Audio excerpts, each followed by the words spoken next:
The views and opinions expressed by tonight's guest and topic of discussion do not necessarily represent the official policy or position of Spaced Out Radio, Spaced Out Weekend, Spaced Out Radio Limited, its hosts, syndicated carriers, or anyone associated with this broadcast. Any rebroadcast, reproduction, or other use of this broadcast or podcast without the express written consent of Spaced Out Radio, Spaced Out Weekend, or Spaced Out Radio Limited is strictly prohibited. Listener discretion is advised.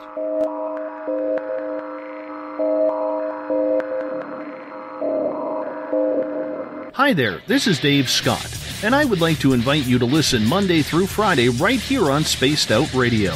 3 hours a night of the top stories with the top guests, ranging topics from UFOs to ETs, ghosts to Sasquatch, and everything in between. We are live every night, 9 p.m. Pacific, midnight Eastern. So come on in and take a listen at spacedoutradio.com. Spaced Out Radio will take you out of this world.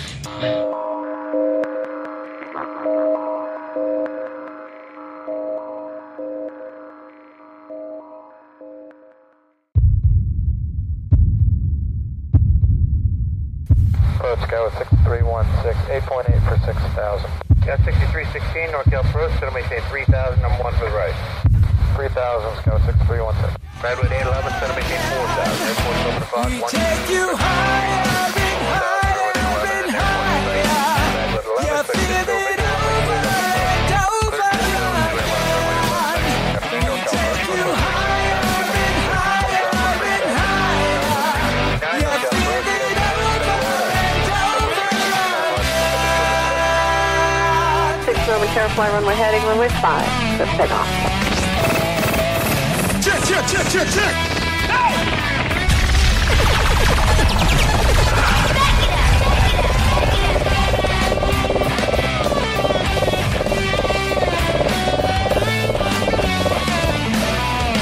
And we're ready for takeoff.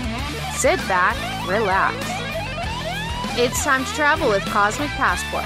Spaced Out Weekend presents Elizabeth Anglin's Cosmic Passport, a 1-hour warm-up of news, stories, thoughts, and ideas to captivate your mind. You can follow us at spacedoutradio.com. Now 20 years have passed us by, and we look back and count the time. Burning like the summer sun, when the world was young. Silently staring from the ground, and 7 trumpets wait to sound. And now, here's Our Lady of Flight, Cosmic Passport with Elizabeth Anglin.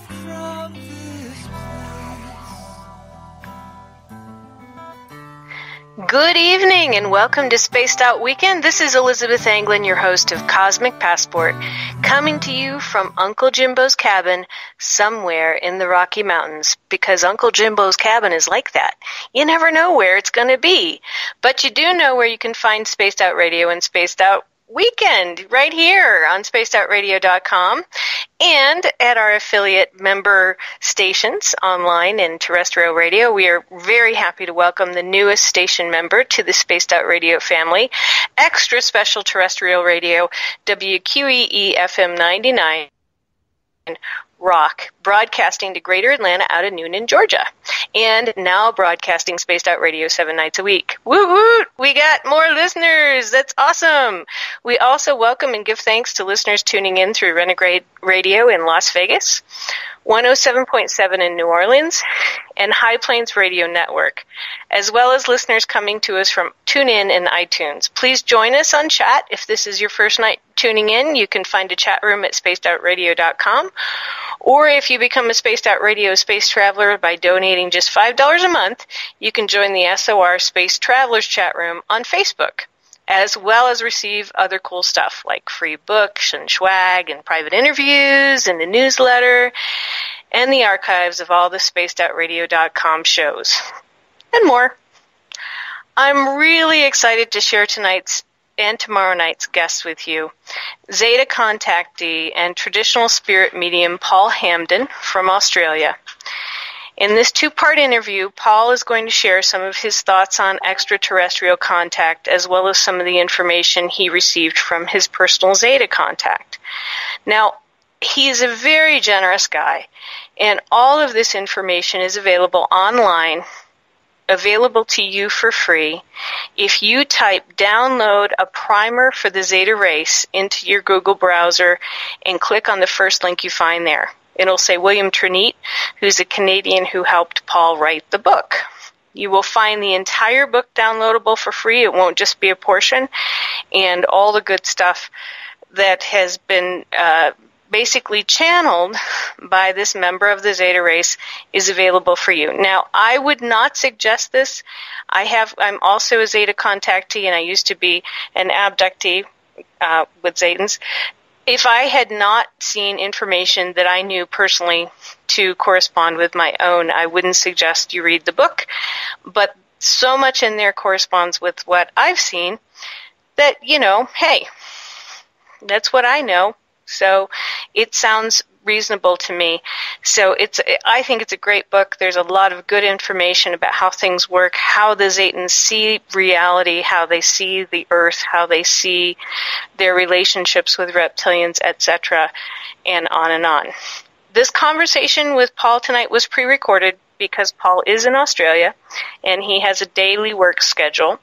But I will be hanging out in the Spreaker and SOR and Space Traveler Facebook chat rooms to answer any questions that I might know the answers to. And if you have questions, write them in all caps so I can see them clearly, and I'll get to you.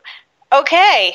Wow, that was a big, long mouthful of an intro, but we're going to start now with the pre-record of Paul Hamden, Spirit Medium and Zeta Contactee. We're going to talk about some things tonight. We're going to get into some semantics that you may not understand. But this is pre-recorded, and if anybody has any questions, you can reach me at ElizabethAnglin.com or info@ElizabethAnglin.com. And you can reach Paul. Paul, where can people reach you if they have questions? They can email me on paulham33@hotmail.com. And I've also got a few Facebook pages as well. Okay.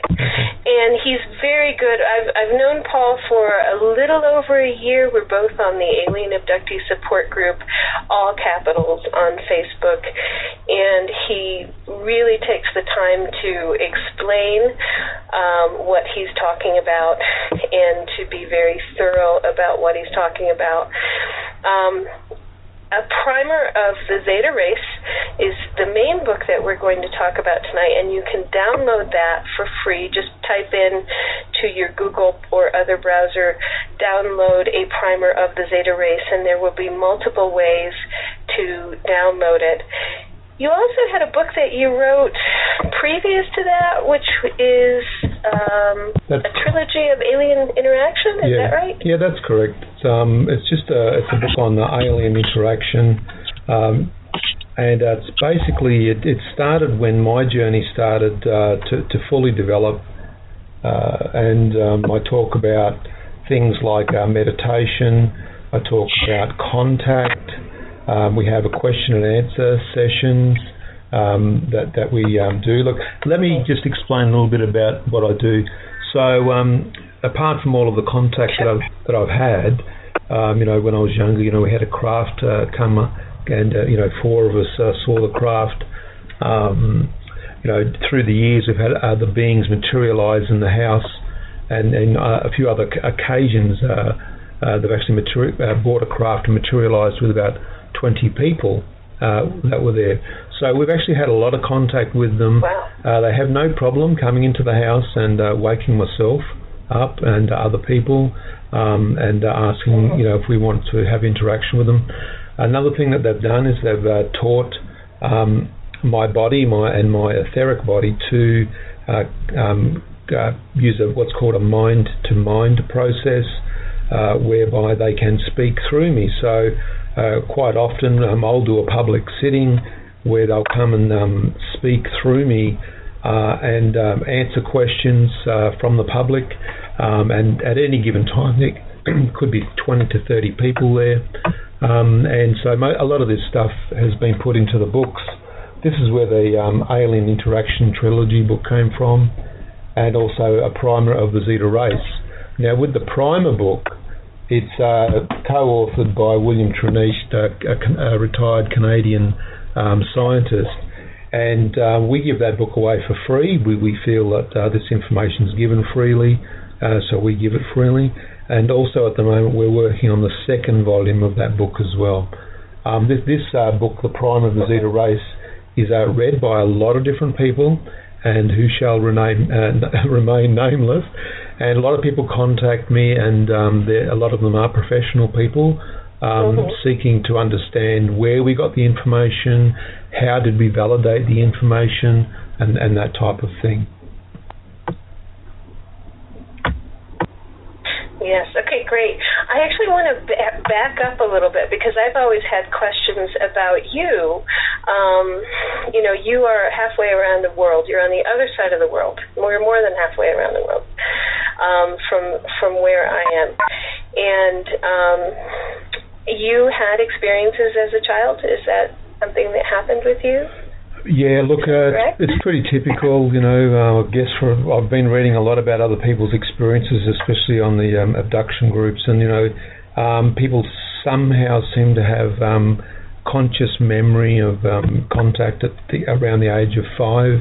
I remember having contact at about 18 months old, but when I was 5, I was certainly contacted and had a sample taken from my leg, and obviously there was a screen memory put in place in regards to that. Then over a period of a few years, maybe 10 or 15 years, I had some more contact when I was 20 years old, where they came into the house, physically came into the house. It's always been really important to me that that I'm not contacted when I'm by myself. I don't like being contacted when I'm by myself, because it can allude to psychological issues, and also there's a level of disbelief from people when you are contacted by yourself. So I've always said to them, look, is it possible to have either one person or 3 people with me when it happens? And so they abide by that process.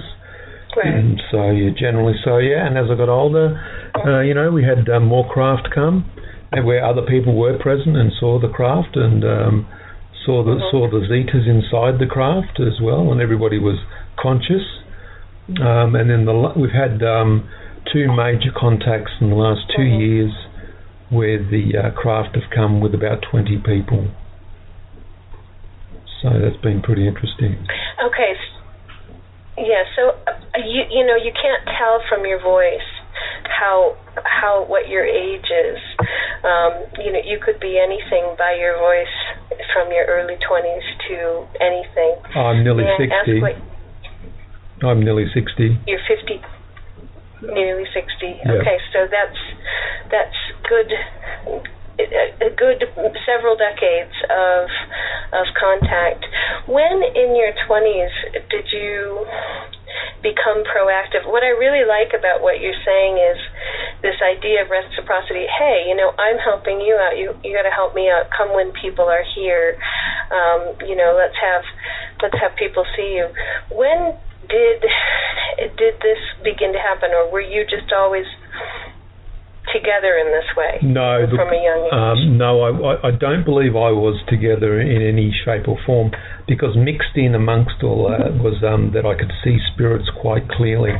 So I'd get a lot of spirit people coming and talking to me and giving me their information, and honestly I thought, this is crazy, this can't be happening. And when I was about 40, I decided to actually face what was going on around me, and I started to interact with the spirit people, and I realised that they weren't there to in any way harm me, but to actually try and support me. So what I did to reciprocate that was I used to sit down with a pad and a pencil and listen to their life story and take their date of birth and their loved ones' names and those sorts of things, and then contact the loved ones as well. And so over a period of 2 years, we had contacted a couple of hundred different people. And that really helped me move through that whole process of seeing something that other people couldn't see. But always in the background of that contact was that extraterrestrial contact.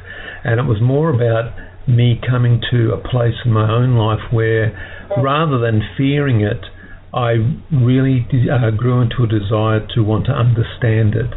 And so I decided to face this, and the next time they come, to actually speak to them, which I did. And I said, sort of laid down a few things that I wanted to see take place. And I'll say this, I'm writing a new book called The Zeta Mind. And in the book I'm talking about validation. And I said to them, look, I really appreciate that you come. I sort of understand what you do to a certain degree, but is it possible for you to come and validate yourself? Can you tell us what you could do to prove that you actually do exist, that you're not interdimensional entities, that you do live in the physical, that you come from somewhere? Can you tell us? And so they gave us 3 things that they could do. And one of them was that in a sitting that they would use what's called independent direct voice. Now, normally this is what spirit people use to communicate apart from a medium using a substance either called ectoplasm or photoplasm. So the extraterrestrials actually spoke for themselves in the room as a floating voice. And they did that in front of about 4 other people.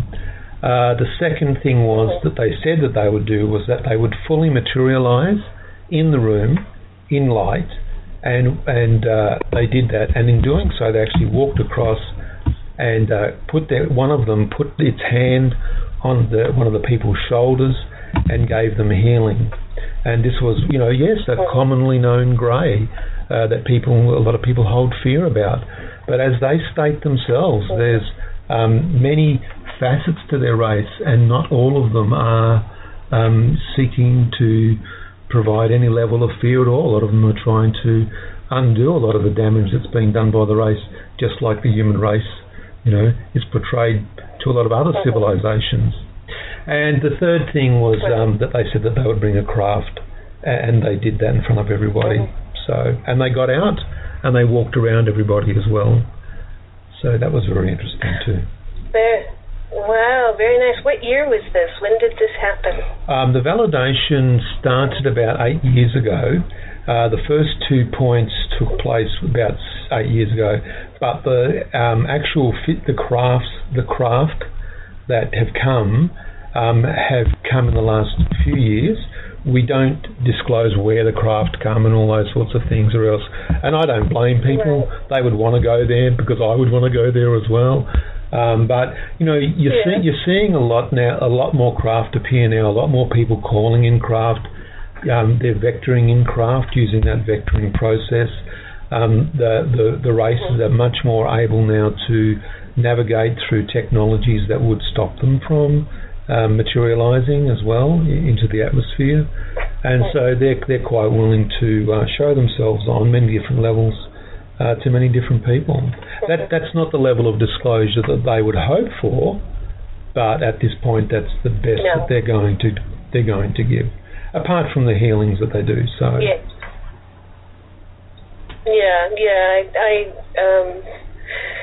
have a real sense that there was a try for the more worldwide academic disclosure, and it didn't happen, and so we have what we have. Well, there's a reason why that didn't. That we've actually asked them about that, and they said that the main issue was that when you try to join any 2 societies together, for whatever reason, there'll be many individuals within that society that reject that process. And so they're saying that disclosure, although it's certainly going to happen at some point, really needs for them to fully understand this race, the human race as it stands, and for a lot of people to understand that their consciousness needs to be removed from fear. We need to move past these situations where people fear contact with extraterrestrials. That's certainly a problem for them. Right.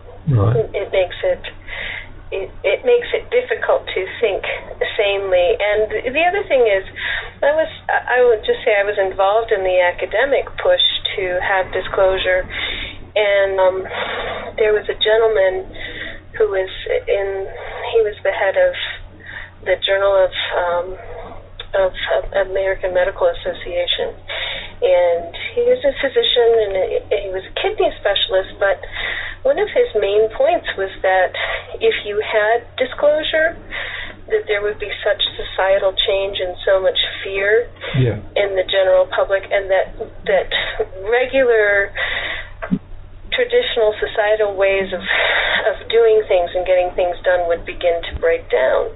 And he was afraid, he had less of an issue with the fact that it might be real than he had an issue of this would be very unhealthy for people to have all of their belief systems turned on their head. And you know, you can argue what belief system is healthy versus unhealthy, but I always think the truth is healthy.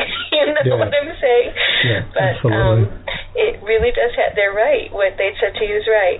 There would be so much fear, and even fear of people being afraid,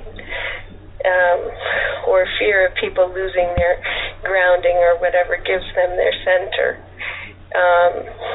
That is true. That absolutely. Makes sense. Yeah, and see. Then let me, I suppose I want to discuss just a little bit about the way that I was contacted. So once I decided to allow them to contact me consciously, rather than, say, in a sleep state or any other state, when I was doing meditation, what would take place is I would link into different levels of consciousness. And because I'd had encounters with them before in the physical, I was able to seek out what's called a signature. All beings have a signature. You have one, I have one, we all have one. And what we found was that any time that I was actually contacted by them, there was a physical ramification to that. So I would become unwell. I would be burnt on my face and my arm. And all those sorts of things, and maybe even feel like in some respects that I was physically sick, and that would diminish over a few days. It took 2 years to get past that, of sitting every week, so that it got to the point where that contact diminished, that residual problems diminished. And that was another thing they were talking about, that in their contact with other races, we all hold different frequencies, and those frequencies need to, in some way, become aligned. They're not willing to provide, to upset anybody. And generally, we find that people end up with autoimmune problems and you can name a list of them, from contact or what is perceived as abduction through contact with races, and that's to do with the misalignment of frequencies, that they're well aware of that. That's actually, have they talked to you at all? One of the things that I find that I'm doing here in the United States is working with people who have, as some aspect of their spiritual and energetic self, an alien aspect of just their self, and their, whether you want to call that their higher self or their whole self, or just their beingness. And I'm finding that autoimmune disorders are presencing with people, and they may not have any concept of, the alien experience of contact or abduction or zetas or any others. But when it seems as if their alien self, or their self that across time and across dimensions wants to come in and make them more full and more whole and do healing, and usually it's healers or people who can do healing, they develop really bizarre and unusual symptoms that nobody can diagnose. Have you seen that there? Have they talked about that with you? Certainly, healing is probably one of the strongest things that we do. We actually we have started to case document healing. There's a place on Facebook that we use called Extraterrestrial Communicators, the Zeta Connection. On there is links to some of the stuff that we're doing. But also there's another Facebook site called Etheric Body Technologies, and on there we're placing a lot of the articles that are written for the American Society of Standards and Mediumship, and some of the information goes into scientific journals. That is my belief, my understanding. And so we're placing articles up there that have documentation supporting the healing. And we are very much finding that, and the Zetas have said this themselves, that there are some byproducts of contact, and they're actually able to reverse them. So there has been situations where somebody has contacted me and said, look, I've been contacted in the past, I've now moved to a state where I actually would like to interact with them a lot better, but I'm feeling physically unwell. And those people have written testimonies where after we've spoken to the Zetas within a day or so, everything seemed to be reversed for them, that they were no longer physically unwell anymore from the contacts. I won't be giving anybody's names on the show for this, but certainly there is a case study on the Etheric Body Technologies Facebook page.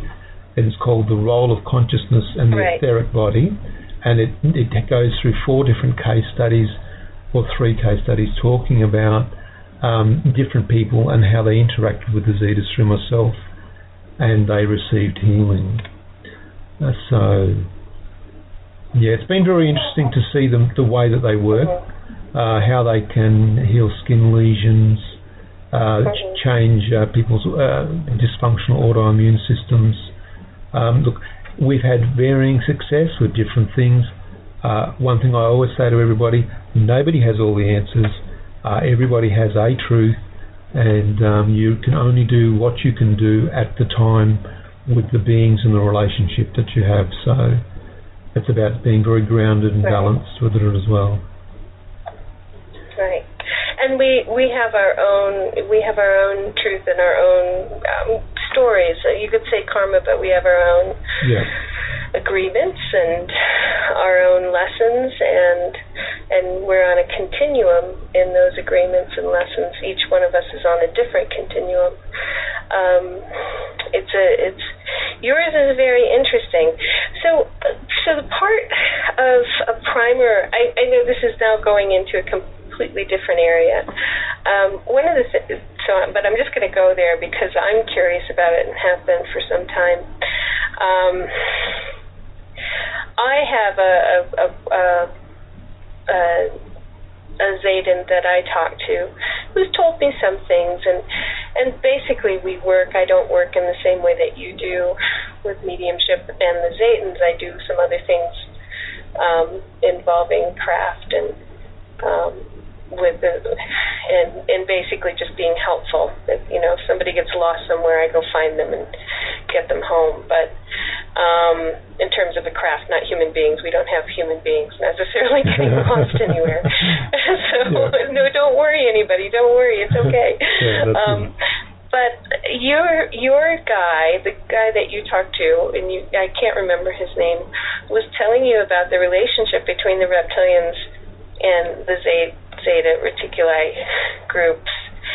Could you expand on that? Because my guy talks about it too, and it's really similar. But could you tell people about that? Because I think there's a lot of confusion about who is going where, what, when, and some people are seeing Zetans and reptilians and something else, and mantis beings or something else completely different. Could you talk about the relationship of reptilians? Yeah, well, certainly that's been certainly one of the most interesting aspects in the beginning.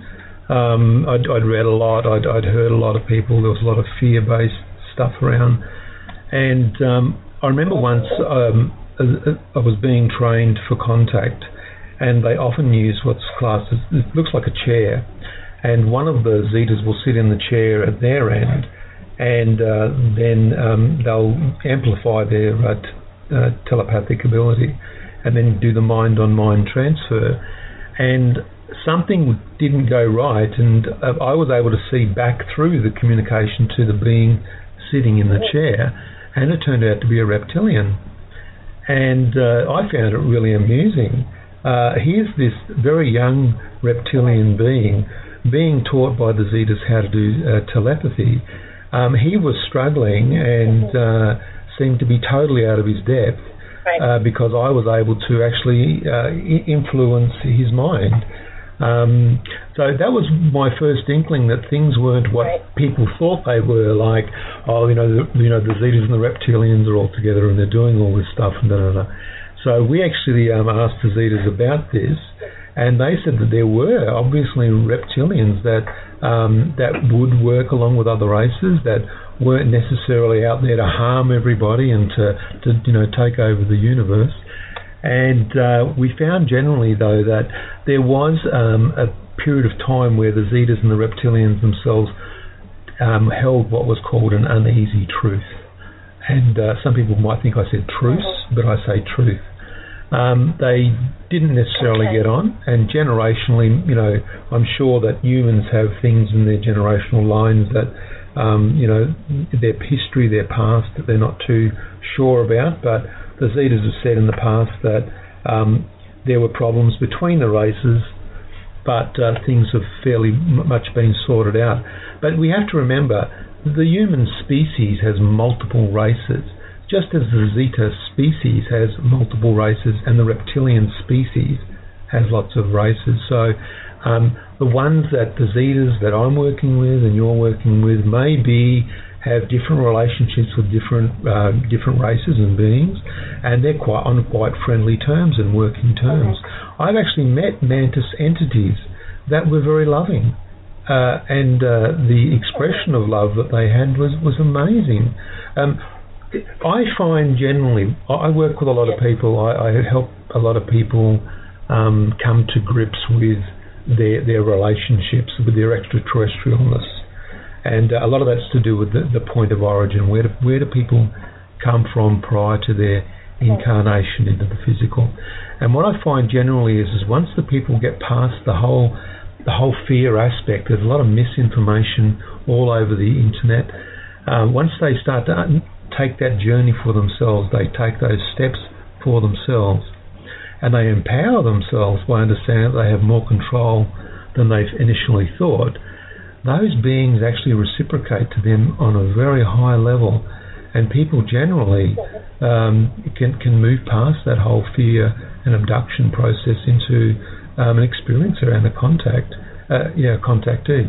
But look, even yesterday I was contacted by somebody about the reptilians and the Illuminati and all the rest of it.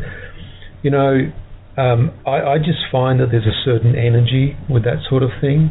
And if I dwell on that, then that's what I bring to myself. So it's like me saying, look, those humans over there, I can't trust them. Well, the truth is, not all humans are like that. So I have to be, we just have to be careful about how we see other beings. That's all. Right. There are people, and it is very subjective. There are people who see a spider, and the spider is the most evil thing in the universe. And I see a spider, and I say, "Oh, good, go get my excess insects that I don't want." That's right. It's about attitude. It's a subjective. Hey, aren't you beautiful? You got yellow. That's right. Like, someone else is freaking out. I find the same thing. I had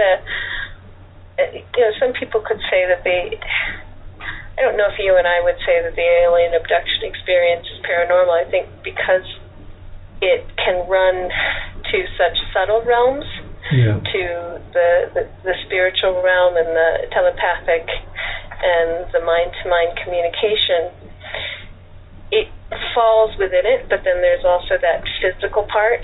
And a similar experience I've had where I know somebody who, I had a near-death experience and I was absorbed in the love, and he had a near-death experience and he was terrified. And, you know, that's his story, and my story is, so different, and the thing about contact is this, is that there's so many different types. So we've got, and the Zetas say that a large percentage of people that are contacted while they're asleep. And the reason they're contacted while they're asleep is because the local consciousness has certain filtering mechanisms. And if some of them are based in fear, then it'll be a very difficult interaction between them and a human consciousness. So that's at one level. Another thing is that not all contact is based in extraterrestrial contact. So they say that as the humans have a collective consciousness, a collective will, this undulating form of consciousness is accessed by every human continually all of the time, and especially when you're asleep. Now, every experience that has ever occurred takes place and exists within the astral realms. And some people experience contact and abduction via those mechanisms of that consciousness of the human race, believing that the experience has happened to them. But in truth, it never has.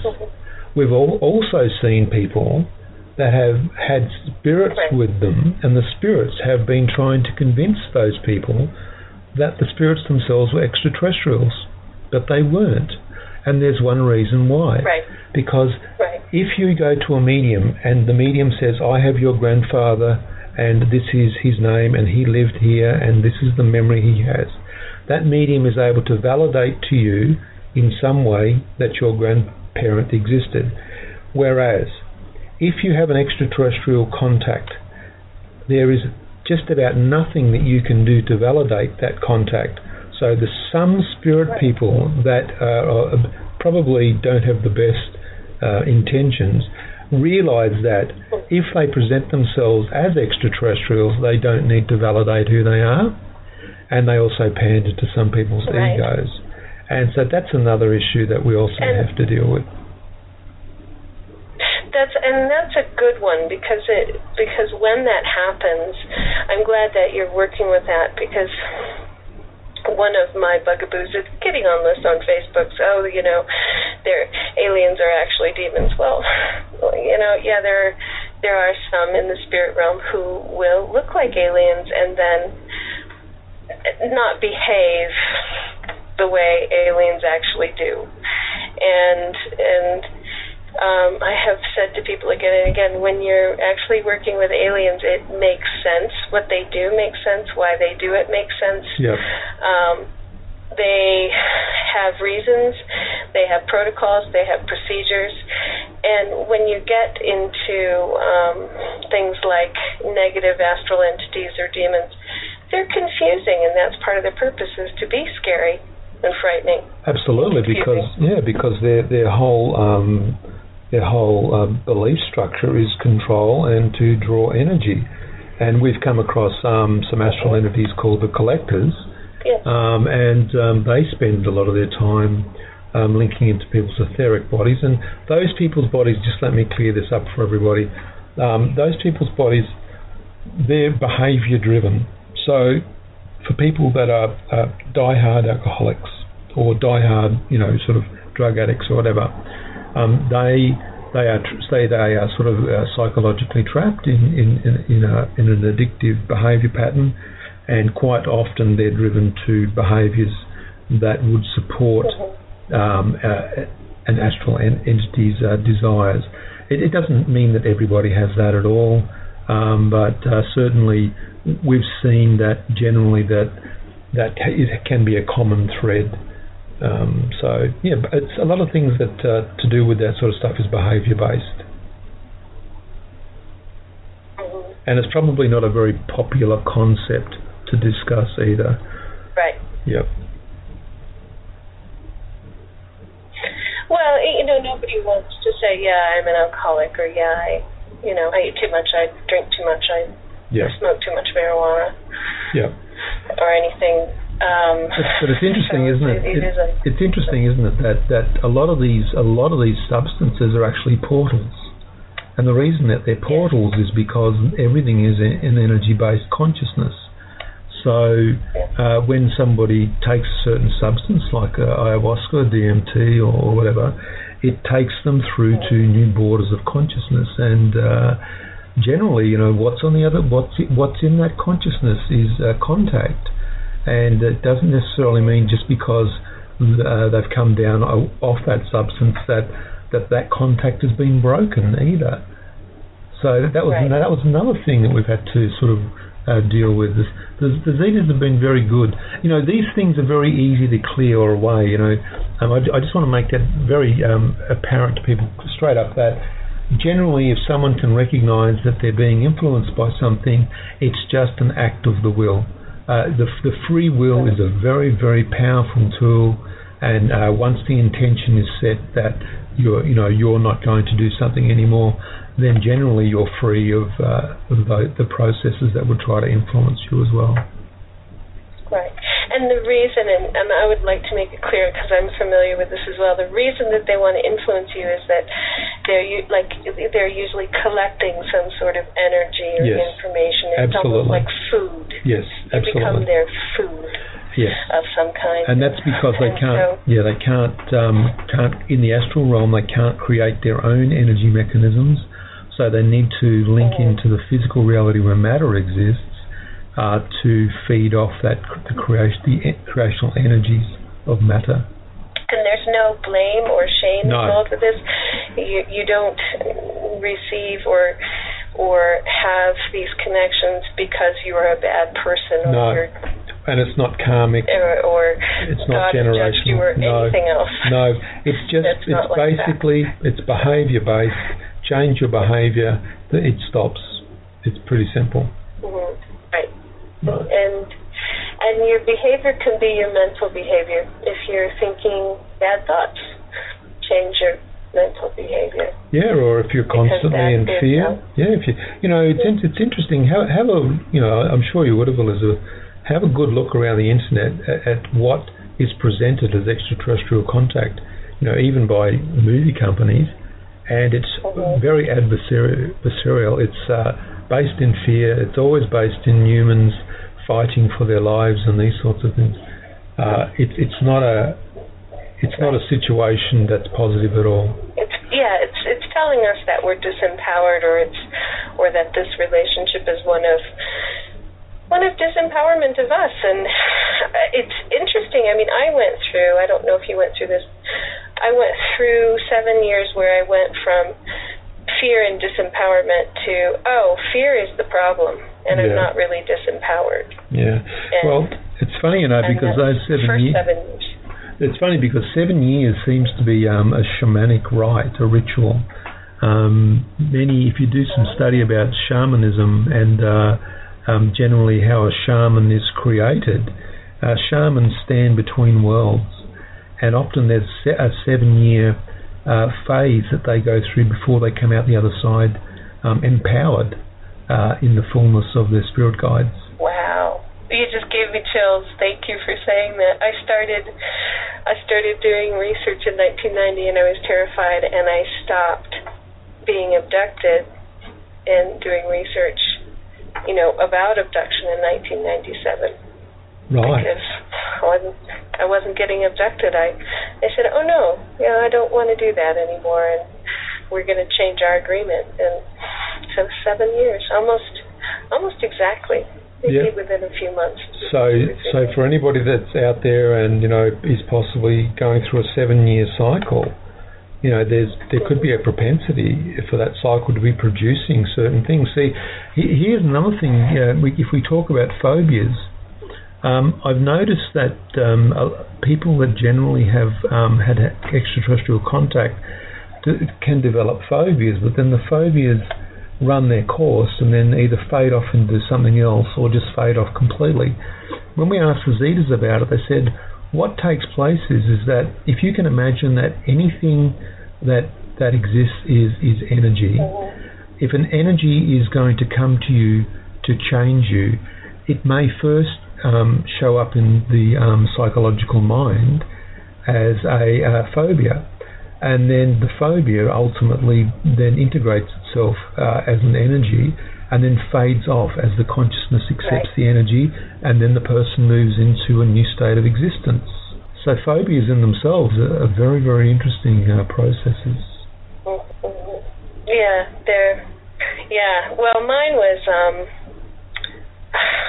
in high school. There was a young man who died during an experience in this book back in his room, and when I realized that, you know, what had happened, because there was a mystery about why he had a big hole in his head, and it looked like it was cauterized, and there was no blood, and his house was locked.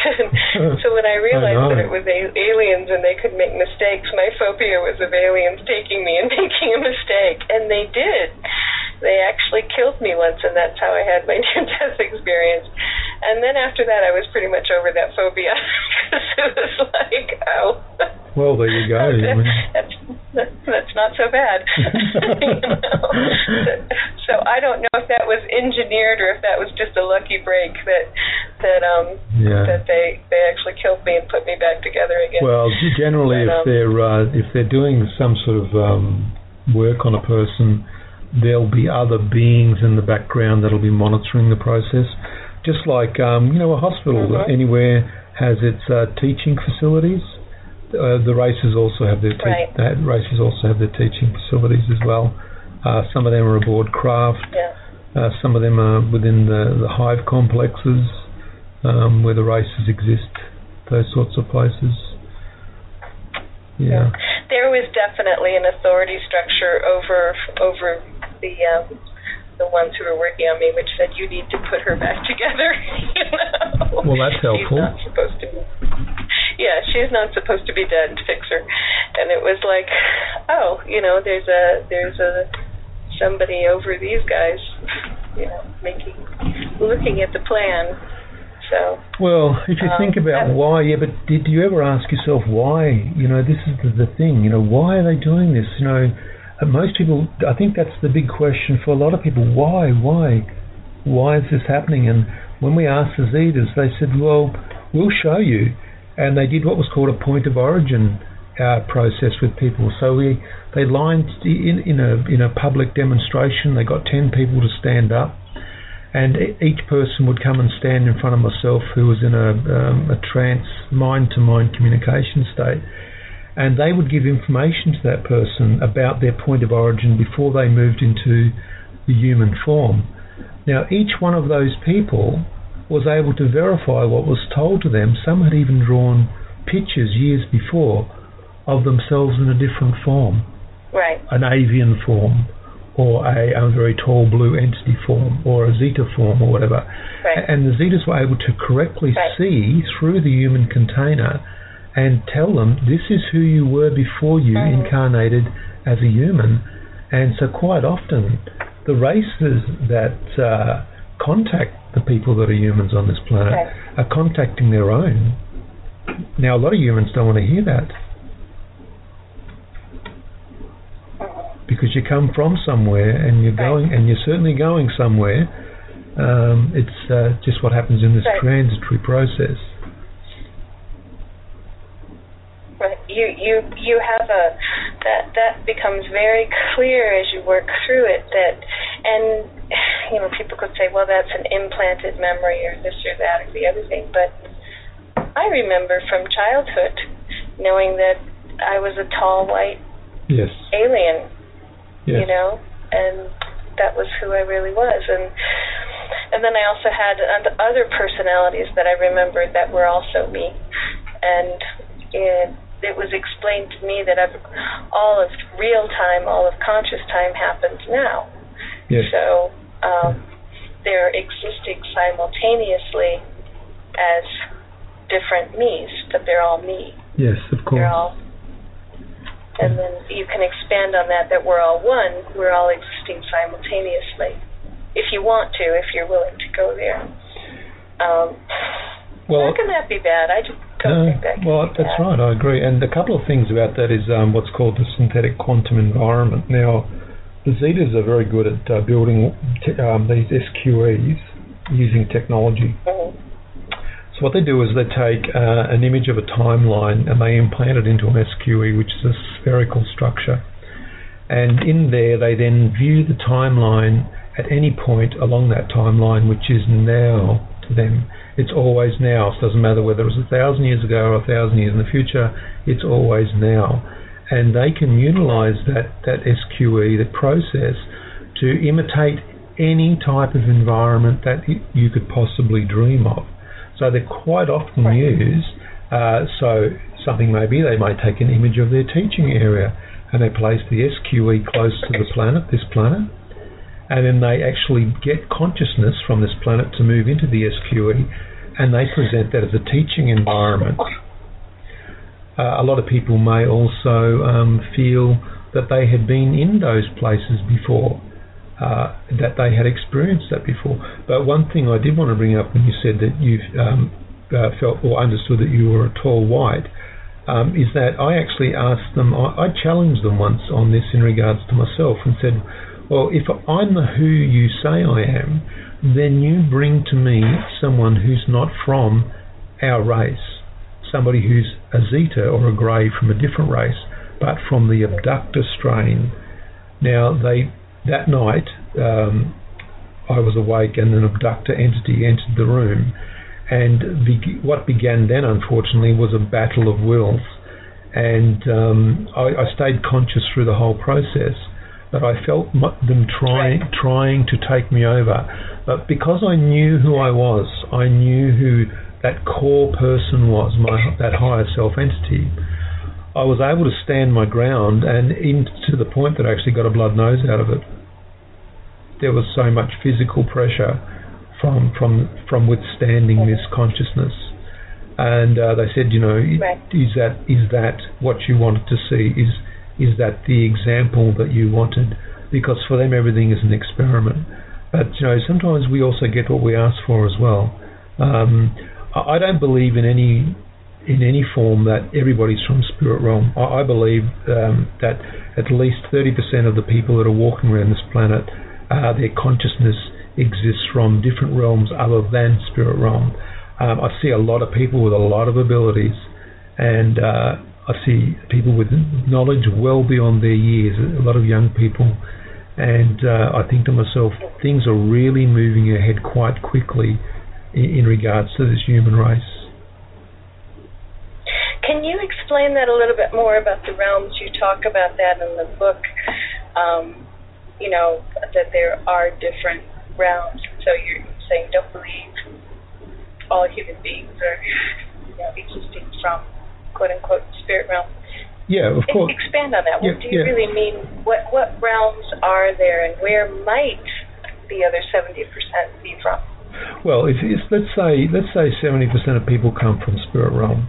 Okay, and somebody or some race designed consciousness around this planet so that when humans became in existence and their consciousness reached the stage where they were going to transition in and out of death, that they were able to move into a holding place so they could then move back to this physical reality.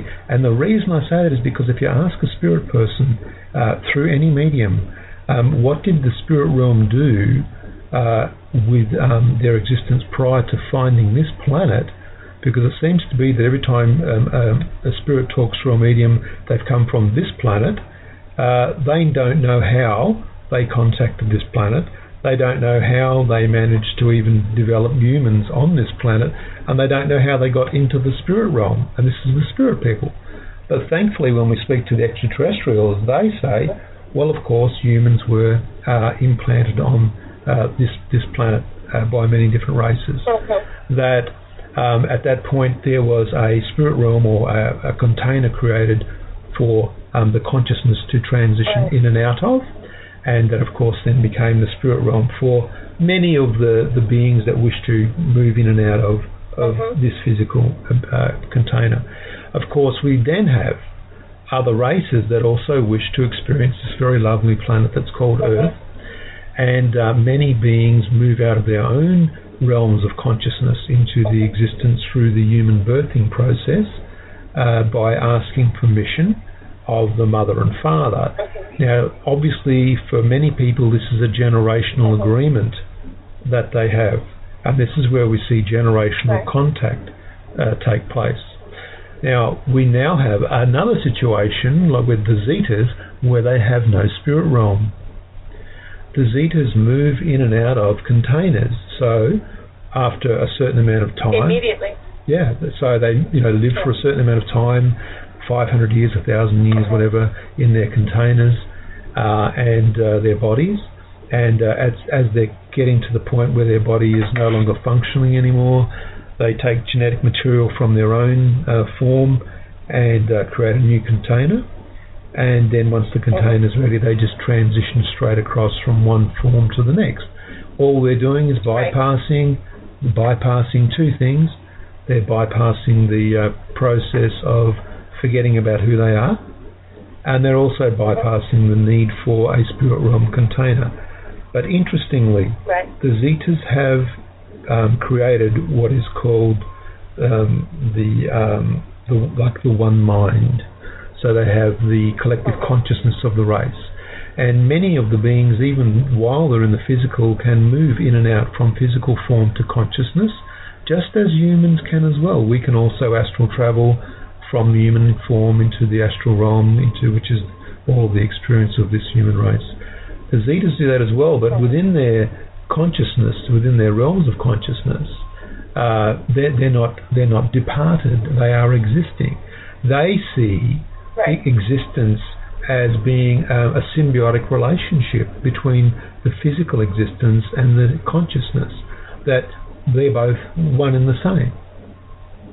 So they're able to easily move in and out of being physical or being in a conscious state. And in doing so, they're able to use technology to amplify their abilities and get telepathic contact with other races. Now, of course, there are other races that are non-physical. They're interdimensional entities, such as Anorians and Trillians and all these sorts of races. And those beings, because they hold no capacity to be corporeal, they don't need any transitional process. So there are many races, there's many realms. Thank you for listening. That's the first part of my interview with Paul Hamden, spirit medium and alien contactee from down under, from Australia. And Paul is in his 6th decade, and he's a very grounded experiencer and contactee. He really knows what he's talking about. He has a lot of experiences calling in craft, having aliens manifest in his home and yard with other people present. So there are more than, there are witnesses. He's done a lot of work in Australia documenting the alien contact phenomena. And he will continue tomorrow night, we look forward to that. Now we have coming up, what do we have, James? We have Norio Hayakawa, who I think is like the yang to his yin, or the yin to Paul's yang, because I'm familiar with Norio. Norio lives down here in New Mexico, not too far away from where I live, and he's been a researcher down here for a while. And he has an interesting, somewhat conflicted relationship with the UFO phenomena, which I think you'll find as you listen to listen to him. I hope he's not listening now. Hi, Norio. But compared to Paul, it's an interesting and very different take on the UFO phenomena. So we have kind of a balance going on tonight between somebody who is really into contact and really into personal experience, and someone who's more nuts and bolts. With that, I'm out. This is Elizabeth Anglin. If you want to find me, get a reading, talk about aliens, something else, I'm on Facebook as Elizabeth Anglin, or you can see me at elizabethanglin.com. I'm going to hand the show over now to James. Good night, everybody.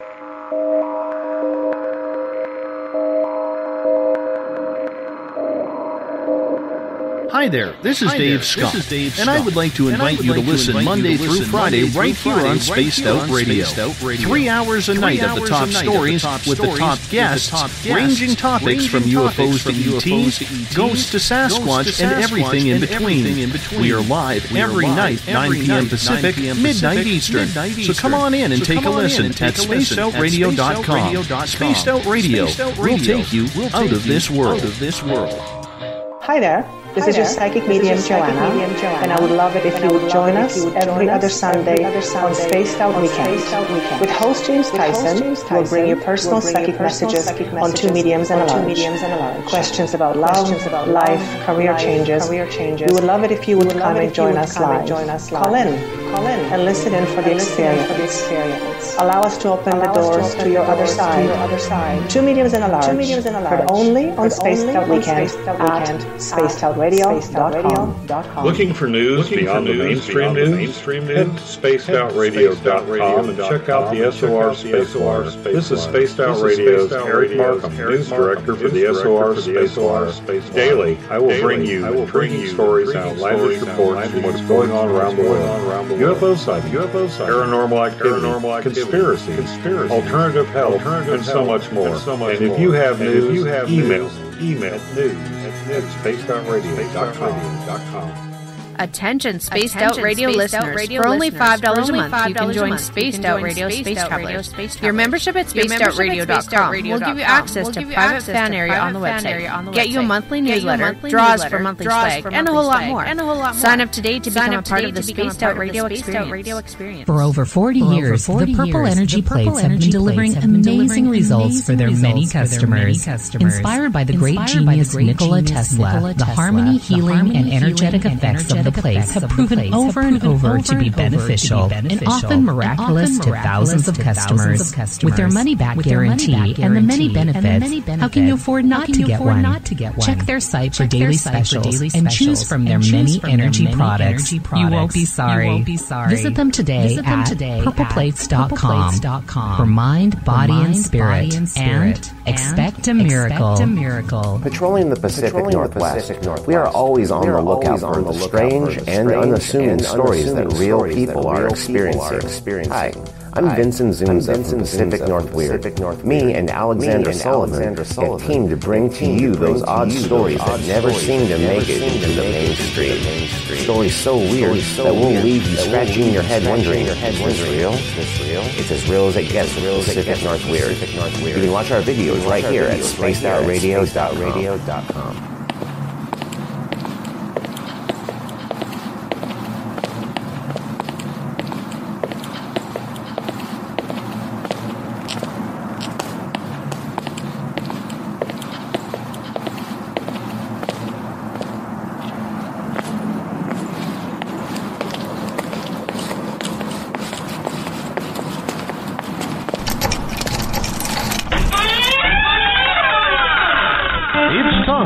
Live on Spaced Out Weekend.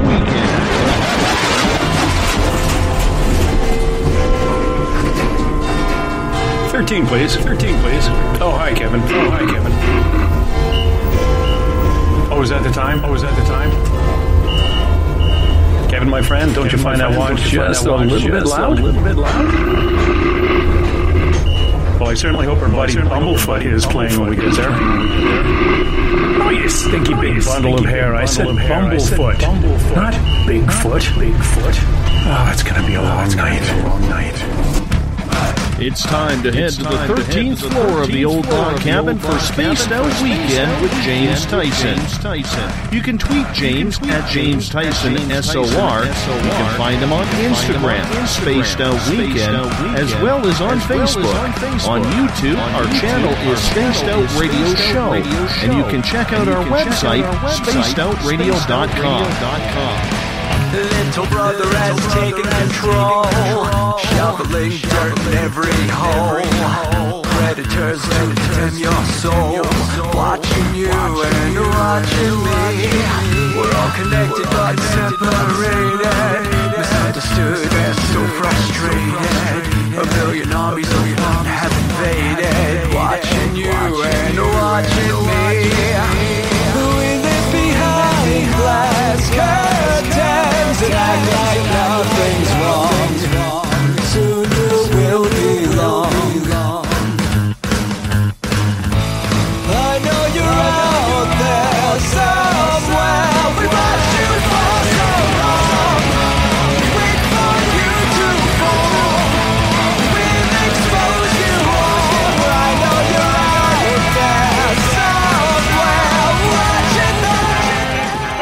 Ladies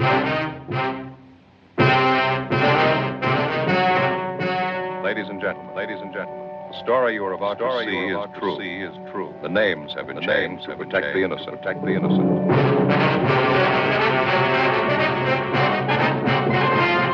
And now, perched high in his captain's chair, way above the clouds, here's James Tyson. Welcome everybody to Space Out Weekend. Just like Dave said, James Tyson, and I am broadcasting to you from my little log cabin on the 13th floor of the Spaced Out Radio Network here in the paranormal portals of the lower left Canadian coast. That's my left. That's my left. Your left.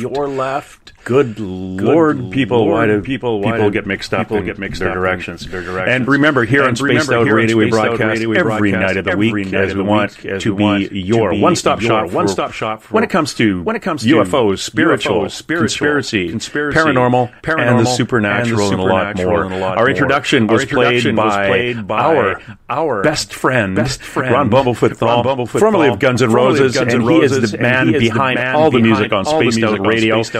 And is our official sound. Please go to his website, bumblefoot.com, and see what he's doing with his gift of being a very good musician. He is actually spreading that knowledge around the world with his events that he puts on to help children become more confident and hone their skills as musicians. At this time, we'd like to say hello to everyone taking part in the chat rooms. That is in Spaced Out Radio chat room on Spreaker, along with our fans on Facebook, at Euphoria Chronicles of the Unknown, Forest Moon Paranormal, and our flagship chat room, the SOR Space Travelers. Now, have you signed up for the SOR Space Travelers Club yet? It's $5 a month, and with that, you get your name entered into monthly prize draws, and we've got stuff piling up, people, books and T-shirts and Ferraris. I don't know what else we got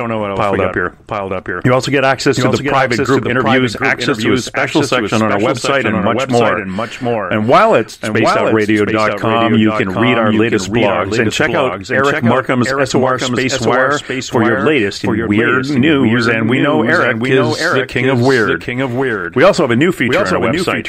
The SOR Sightlines is there for you. If you've experienced anything that you want us investigated, and we'll send out our guy, Mike Schmidt, and he will look into your experience for you. Just fill out the Sightlines report, and we'll get back to you. All information is 100% confidential.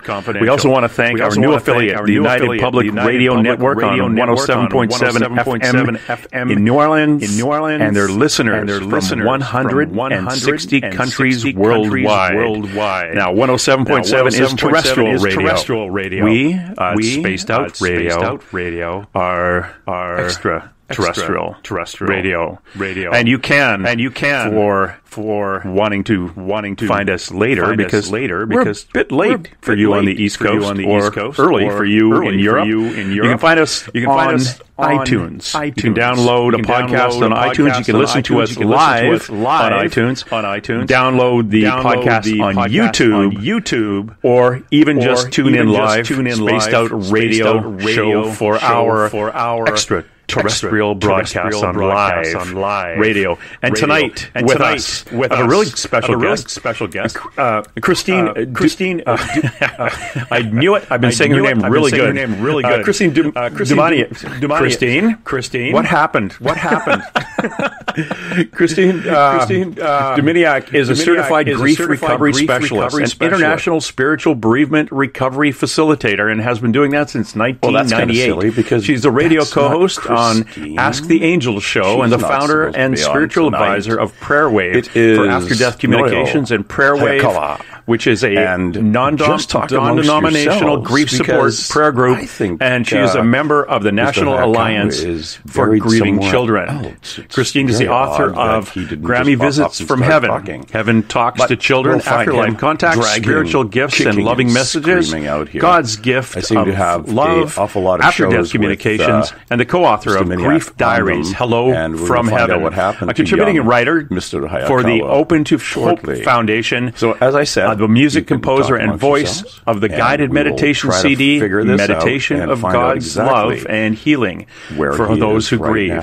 She is an expert consultant listed with the Learning Annex. You have probably seen her in things like the Philadelphia Inquirer, the Arizona Republic, the East Valley Tribune, Scottsdale, the Reporter, in the Villages, Florida, and frequently in the Bucks County Courier Times and at legacy.com. And if I had to go into every appearance she's been on television and radio, our 2 hours would be up. You can learn more about her and what she does, her being Christine, at www.ChristineDuminiuk.com. That's DUMINIAK.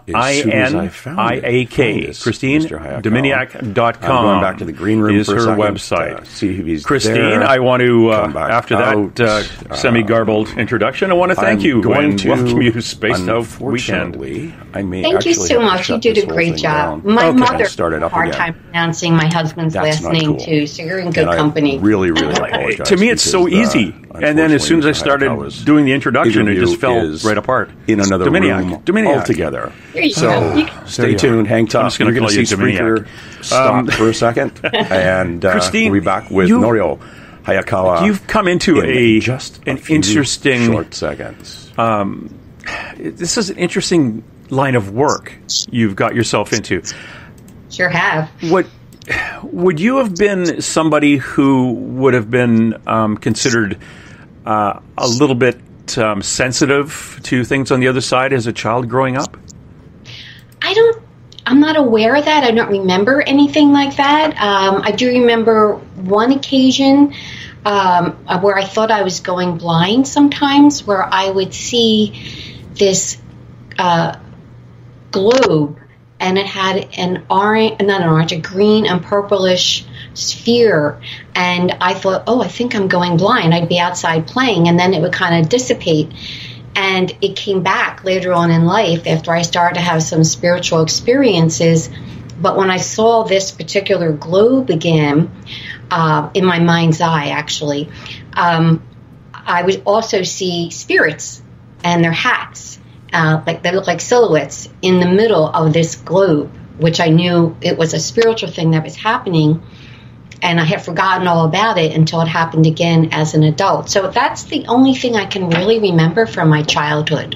Yeah, and I used to be one of these people that if you talk to me about vivid dreams and getting guidance in your dreams from spirits and anything along those lines, I would just roll my eyes and just try to be polite. But I thought, I think this person's really imagining all this. But in 1998, I had a really rude awakening to the spirit world when my dead in-laws showed up in my room one night and stayed for an hour.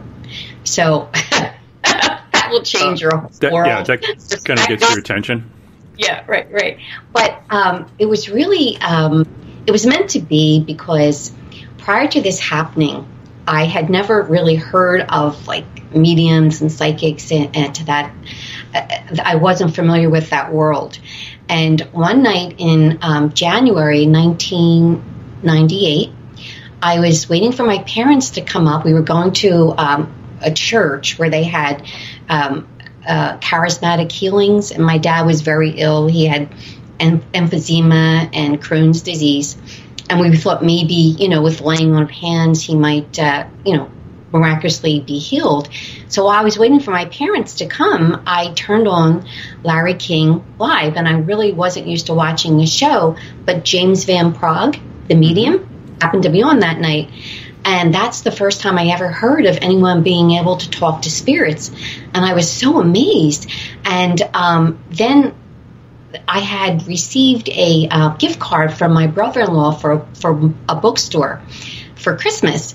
And he's a priest, by the way, so, these things are kind of taboo to him. Mm-hmm. So we were out together, and we were walking past this bookstore the following month in February. And I see James Van Praagh's book and prominently displayed. And I said, I'm going to take this gift card and go buy it. And he just rolled his eyes like he couldn't believe I was going to buy a medium's book. And I read his book, and it was so amazing that he could communicate with spirits and how he got his gift as a child. And the following month, that's in March, that's when my in-laws showed up in my bedroom. So the whole thing was preparing me for not being freaked out when this happened to me. Because if I had never read his book or saw that he was communicating with spirits, I wouldn't have known what to have made of the whole thing. I probably would have been running, screaming out of the room when it happened. Yeah, or just think it was a bad dream that you kind of were semi-awake to. Well, what happened was, it's really an interesting thing. I did wake up from a dream around 4 o'clock in the morning. And I looked at my alarm clock, or my clock, and I looked around the room, and I saw this man suspended in space near the ceiling, sitting at a desk, and he had on like a black Padres type of hat, like Italian priests would wear, and a red cloak, and his hands were like in a prayer type of folding of his hands, reading a book, sitting at a desk. But he was suspended in the corner of my room near the ceiling. And I kept blinking my eyes thinking, well, what is this? I must still be kind of asleep. And I kept thinking, this will go away, this will go away. But it stayed for a little while. And then he kind of like disappeared in like a puff of red, I don't know what to really call it, but it was like dissipated that way. Okay. And I thought, what is this? And then I saw all these spirits at the foot of my bed. And they were scary-looking spirits, James. They had skeleton faces, and some of them were choking each other. I thought, well, this can't be a good thing. So I whipped my room under my pillow, and I started praying. And the next thing I know, I heard this gush of wind come into the room. With the room turned bluish color, and all white streaking lights going through the room, and chasing out what was ever, not of God in that room at the time. Then I saw over my doorway, just for a brief second, a woman that kind of reminded me of the way the Blessed Mother or someone would be dressed in the days of Jesus, just for a second to let me know that everything was safe now. And as soon as that happened, I felt such peace and calm come over me. I was no longer afraid. And I started to think rationally. I started to think, well, who would want to visit me? Now I'm getting into the moment here, okay? So I'm thinking, what do I know? No one I really cared about that I was that close to other than my in-laws. And I really didn't, as much as I love them, I didn't miss them like I would if they were my parents or my side of the family who had died. So I remembered that my husband was very, very close to his dad, and his death affected him a lot. And so I said, John, that was his name, my father-in-law, is that you? And the next thing I know, this spirit that was at the bottom of the foot of my bed came right up to my face. And he had on a man's fedora hat. I could see him from the chest up. He had on a black suit jacket, a striped tie, and a little white hanky in his pocket. I said, oh my gosh. And now I'm like really excited because my father-in-law, my dead father-in-law, is in front of me in my bedroom. And then I remember he always traveled with his wife, Stella. So I said, well, is Stella here too? And the next thing you know, a woman with a flapper's hat and red lipstick and pearls around her neck is floating in front of John. And I said, oh my gosh, my in-laws are here. And then I remembered my husband's sound asleep and his parents are here, and I didn't want him to miss out. So I woke him up to tell him his parents were in the room. And he believed me. I mean, he couldn't see them, but I'm pointing, they're right here, they're right here. So I saw his lips moving, and he was talking to them and like praying, but then eventually he fell asleep. And but they stayed for an hour until I couldn't keep my eyes open any longer. I could only see them. I could not hear them. So it was a one-way conversation with me babbling on, oh, I can't believe you're here. This is so exciting. And wow. And, just kind of like that over and over again because I was so amazed. And then after about an hour of this, I said, well, I'm falling back to sleep now. Thank you so much for coming. And I waved to them, and they waved back. And then I went off to sleep. And they repeated these visits night after night after night after this. And I did not understand why they were coming. I thought, well, maybe it's a warning about something, because my husband had cancer in the past, and we thought he was cured. So I asked him to get a checkup to be sure that he was okay. And but their repeated visits was sort of like really bothering me. I needed to know what this was all about. Why were they coming? And so I went on the internet and I found different people that were helping me. And have you heard of Judith Guggenheim, co-author of Hello from Heaven? I've heard the book. I'm not familiar with the author. Okay, so people kept directing me to go contact her, which I did, and she advised that I get in touch with this Christian medium named Sunny Wells. And I thought, I think I'm going to give it a whirl.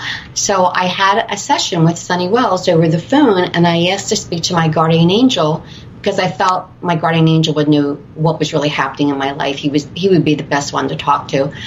And so he explained that, they were just coming to say hi, my in-laws, there was nothing wrong, but that God had a plan, a mission for me, and do I accept the mission? And so he explained what it was going to be. I was going to be helping people spiritually and emotionally and with touch healing. And I said, well, God wants me to do this? Like, what fool is going to say no? So I figured, well, sure, sign me up. And that's how it all began. And so my angel made a suggestion about what field I should get into. So I got into hand and foot reflexology so I could actually touch people and send in healing to them. And I noticed that God kept sending me people who were grieving. I would see a broken heart around them and just the most saddest people you would ever want to meet. And by this time, my own dad had passed, but I was getting so many signs from him. This was in the year 2000. I was getting so many wonderful signs. Like I was constantly walking around with a smile on my face. And I wanted other people. Are we still on the phone? Yep. Yep. So I wanted other people to experience the happiness that I was feeling. And that's when I created a website called Prayer Wave for After Death Communications, where we would pray for people to get afterlife signs from their loved ones, and where people could feel a safe place to come and post their experiences without anyone ridiculing them. It was not a debate forum. It was a forum for like comfort and grief and afterlife signs. And so every Friday would be Prayer Wave Friday, where we would pray for people to get a sign from their loved ones. And out of that, you just can't believe how the prayers are working. These people who had never gotten the sign were getting them. And I got so many letters from people who said that they were really on the verge of suicide, which they never shared with me or our group. But after they started getting signs from their loved ones, they completely changed their whole look on life, and they were happy, and they abandoned those thoughts of suicide because they got it, that their loved ones were still a part of their lives. They weren't off in a black hole somewhere, never to be heard from again, that they were like really angels on their shoulders. And that's how it all started in the beginning. And so yeah, it's been going on since 2000, so it's been 16 years that we've now moved over to Facebook because everyone's on Facebook, so our group is like a private group on Facebook, of course, but you can just ask if you want to join it. It's now, I've changed the title to be called After Death Communications and Prayer Wave. So if people feel that they're in the need for they want to talk about getting an afterlife sign, or they've had some and have no one to share it with, this is the most loving group. There's over 3,000 people who are part of the group now. So, and it's just miracles happen over on that group. It's really wonderful. So, but because of, you get these little nudges from God through other people, and I started, a lot of my group were saying, oh, why don't you write a book about our experiences? Why don't you write a book? Well, James, I had never written a book. I didn't feel like I was a writer. But so many people were saying it, I thought, So I said, well, Lord, if you want me to write this book, I need some signs from you, because this is a pretty big undertaking. I don't consider myself an author, but, I need some signs. So one night I had these visions that, of Jerry Seinfeld at this time had his book out. And I was shown like Jerry Seinfeld's book in the corner of Barnes & Noble, real big. And I thought, okay, they're showing me a book. And then I was shown a picture of like a sky and part of the name of the book in this vision that God wanted it to be called. I said, well, okay, here we go. So people started coming forward and contributing their stories. So out of that, I compiled what I call the 20 common types of afterlife signs that people get from their loved ones, and they're all listed in the book. And I describe them in detail. And then there's 123 stories of people's personal experiences, and I have them categorized under different types of signs. So when people read the book, they feel like it bounces back to them like, oh, this happened to me. Oh, that was really a sign, and I overlooked it. And so I felt that the book is still selling. I published it in 2003, and it's still a winner because it's a very healing book. When you know nothing about afterlife signs, it really, it's not overwhelming, but it's very concise and to the point, so it's easy reading. And then I have a chapter on healing from grief, which gives a lot of tips, and also how to get an afterlife sign, which is in the book too. So that's how it all began. Oh, wow. I'm going to take you back to the beginning. Okay. Well, not all the way to the beginning, because you can't remember when you were born. But when you saw the being in, kind of suspended with the hat. Now, via the wonders of Skype, I sent you a picture. I don't know if you could kind of scroll down. There was something, that popped up. It's not, no, I'm not sure. Okay. It's basically a silhouette of a man in a hat, and I was wondering if you could see it. Oh, actually, if you're looking on your screen, there's a little conversation button up in the top right, a little bubble. Okay. Click on that. Actually, I don't really see that, James. Okay. I'm sorry, but disregard then. Have you ever looked into anything in regards to the fellow in the hat? Now, what color was his robe, you said? It was red. Oh, I found out his name. He was an angel. I found out Angel Jeremy, who was like a messenger angel preparing the way for my in-laws that night. Yes. Yeah, I found out who he was. But do you know why those other entities showed up after he left? Yes, because, I am a believer that I believe in Satan and the demons, okay? So I'll put that right out there. And what my guardian angel explained to me was they came along, they were trying to scare me because, they wanted me off my mission. They wanted me to be so scared that I would not pursue this. Oh. So when I prayed for God's protection with my rosaries, they were driven out of there. That's what the white streaking lights were. They were the warring angels actually chasing them out. So then that's when the whole room turned very peaceful, and I was in the zone that I was able to think rationally about what was going on and feeling it very at peace. So yeah. Okay, good. Yeah. Yeah, it's good to have the preparation. Good to have an angel drop by and make sure everything's good to go. Yeah, I was kind of concerned. There is a being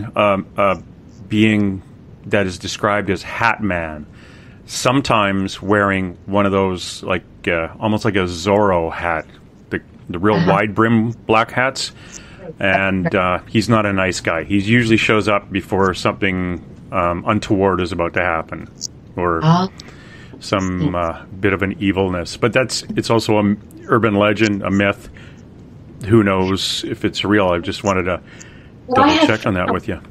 Yeah, thanks for mentioning that to me. I appreciate that. What I have found is when you are sleeping, that is a very common time for spirits to communicate with you.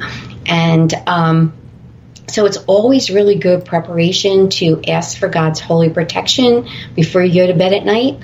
And it helps clear out the room. And also, you'll find when you say that every night before you go to bed, that if you are having a bad dream, where you feel like you're under attack from evil, you'll have the wherewithal subconsciously to actually ask for Jesus' protection, which I do when I realize something's happening and I'm deep in a dream. And then the whole dream changes to something really nice. So, but it's really from just having the mindfulness and the habit of saying it over and over again. So a bad dream can instantly be changed by asking for Jesus or God or whomever you believe in to protect you. Now, absolutely. You pray, right? Every night you pray to allow your loved ones, to visit if they want and protect you. I don't pray for that specifically. Oh, okay. Because my parents visit often, and in a way, they do the usual dime penny kind of thing, songs like Frank Sinatra songs and things like that. But what they really boiled it down to now is that my dad will massage the top of my head when he's around, and he just did that just a few seconds ago to remind me. And my mother will tickle my nose and the left side of my lip when she's around, so I know who is who.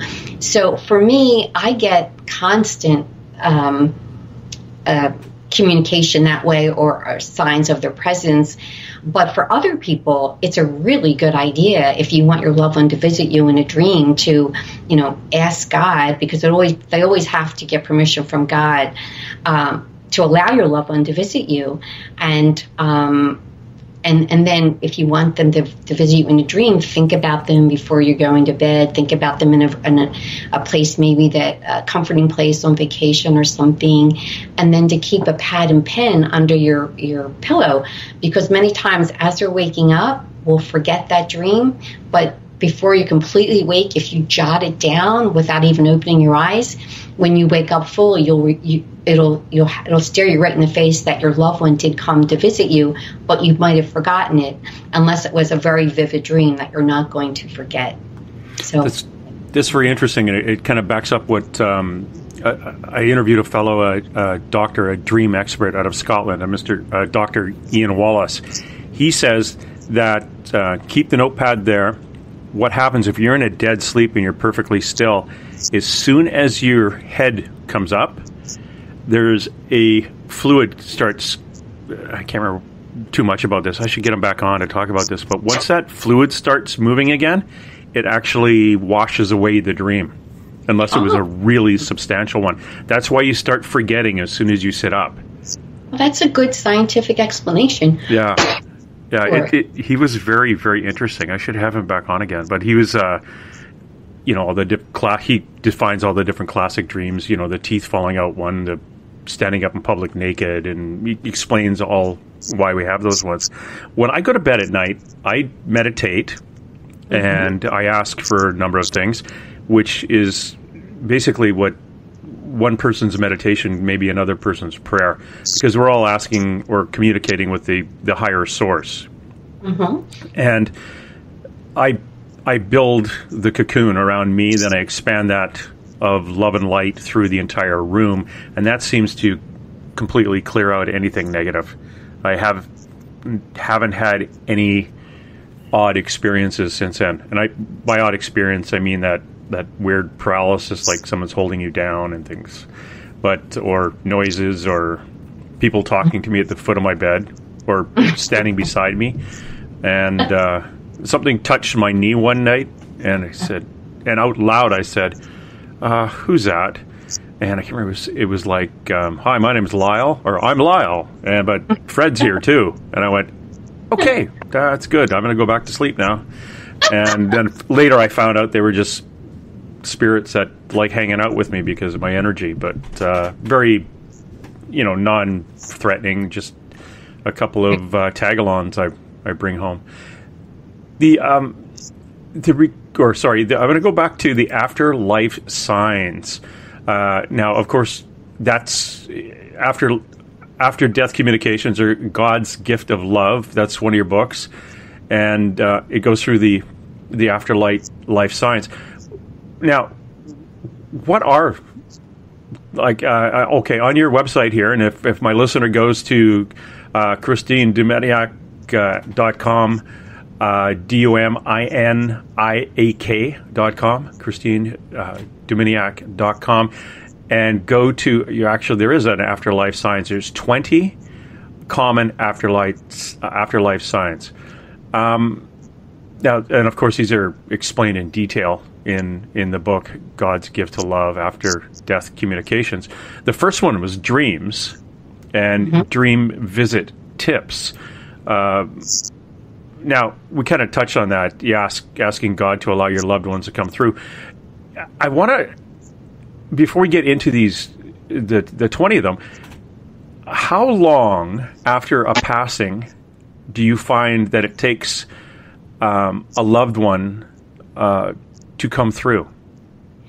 It varies. In my case, when my dad passed, he came through 2 hours later. I was on the way up to the hospital to join my mother, and I saw him in my mind's eye, and my dad had passed from emphysema. And I saw him take 3 deep breaths in my mind's eye to let me know he could breathe now. He could breathe now. Wow. So he was right away. But maybe I'm a little bit more in tune than other people. So, and then that very night when I went to bed, my dad visited, and when we were, and he showed me things that happened in his room when he seemed like he was really out of it, and like I heard him relay a conversation from my sister who was in the room on the phone talking about going to Florida and the weather and everything. So I called my sister up the next day and I said, Daddy visited me last night and he said this, and I heard your voice say this in his room, which is, I was on the phone with our cousin. And that's exactly what I said to her. I said, well, Daddy knew because he relayed that to me. And then my dad, one of his brothers, who's really a very Christian person, very Bible oriented, come to visit when my sister and I were there, and he read Psalm 23, which was now that I walk through the valley of death, I feel no evil, that one. Mm-hmm. And it was so comforting for my sister and myself to hear that psalm while we were there with my dad. Well, my dad showed me that night after he passed our uncle walking down the hallway to his room. So he knew he was there, even though he was out of it and he wasn't with us. He was, but maybe his spirit was coming out of his body at the time, and so he could see it. But so, and then the last night that I had spent with my dad, which was 2 nights before he passed, I played Frank Sinatra music all night for him while I stayed there because he loved Frank Sinatra. So one of the first songs that my dad played when he came that night after he passed was Witchcraft by Frank Sinatra, which was kind of funny because it was one of the songs on the tape. And also, when I stayed overnight in my dad's room, I had fallen asleep and I was shown my dad's empty bed. He had pink sheets in the hospital, empty bed with a scroll left behind, meaning that he was going to be giving me messages after he left, which is what happened. That was very comforting, too. So the day of the funeral for my dad, because my dad had visited me already in so many, wonderful ways, I could not get the smile off my face because I knew my dad was not in that box. And I was so thrilled because he was going to continue his relationship with me in a spiritual way. And it was hard for me because I'm smiling through the whole viewing and funeral because I was so happy. And I wanted that same happiness for other people, James. That's why I got into the field that I did. That's why I wanted people to get afterlife signs like me, because I wanted them to feel the joy that I was feeling. So I really, I miss my dad, but it was okay because I knew he was still part of my life. Oh, yeah. That's incredible to have that connection. After the initial communications, hospital and things, was there a time span where he didn't come through? A month or 2 months? No, he kept coming through a lot. I don't really remember. But I really never thought about that because it turns out my friend, the Christian medium, Sonny Wells, that I was told to go to. Well, we became friends, and she's my radio co-host on Ask the Angels. So we've been friends. It was just meant to be that we were supposed to connect up together. So if I want to talk to my parents, I'll go through her to talk to my parents. And I love it because I find out what they're doing in heaven. And my dad was a big golfer. He was my favorite golf buddy. And so he said that he plays like a sort of type of golf in heaven. And my parents used to bowl together on a mixed team. And they said, well, we still bowl up here. And my mother said, we could cheat, but then everyone would know about it. So we don't do that. Oh, that's how thunder happens. It's your parents bowling. That's kind of cool. I think mine's a little different. I mean, I found out that they're on my angel team. They're part of my angel team now. Oh, they are? Okay. Yeah, that's why. I mean, I do other things in heaven too, not just, on my angel team, but they are part of it. And so everyone's different. And I think for me, I feel especially blessed by God. And so I really can't compare myself to other people.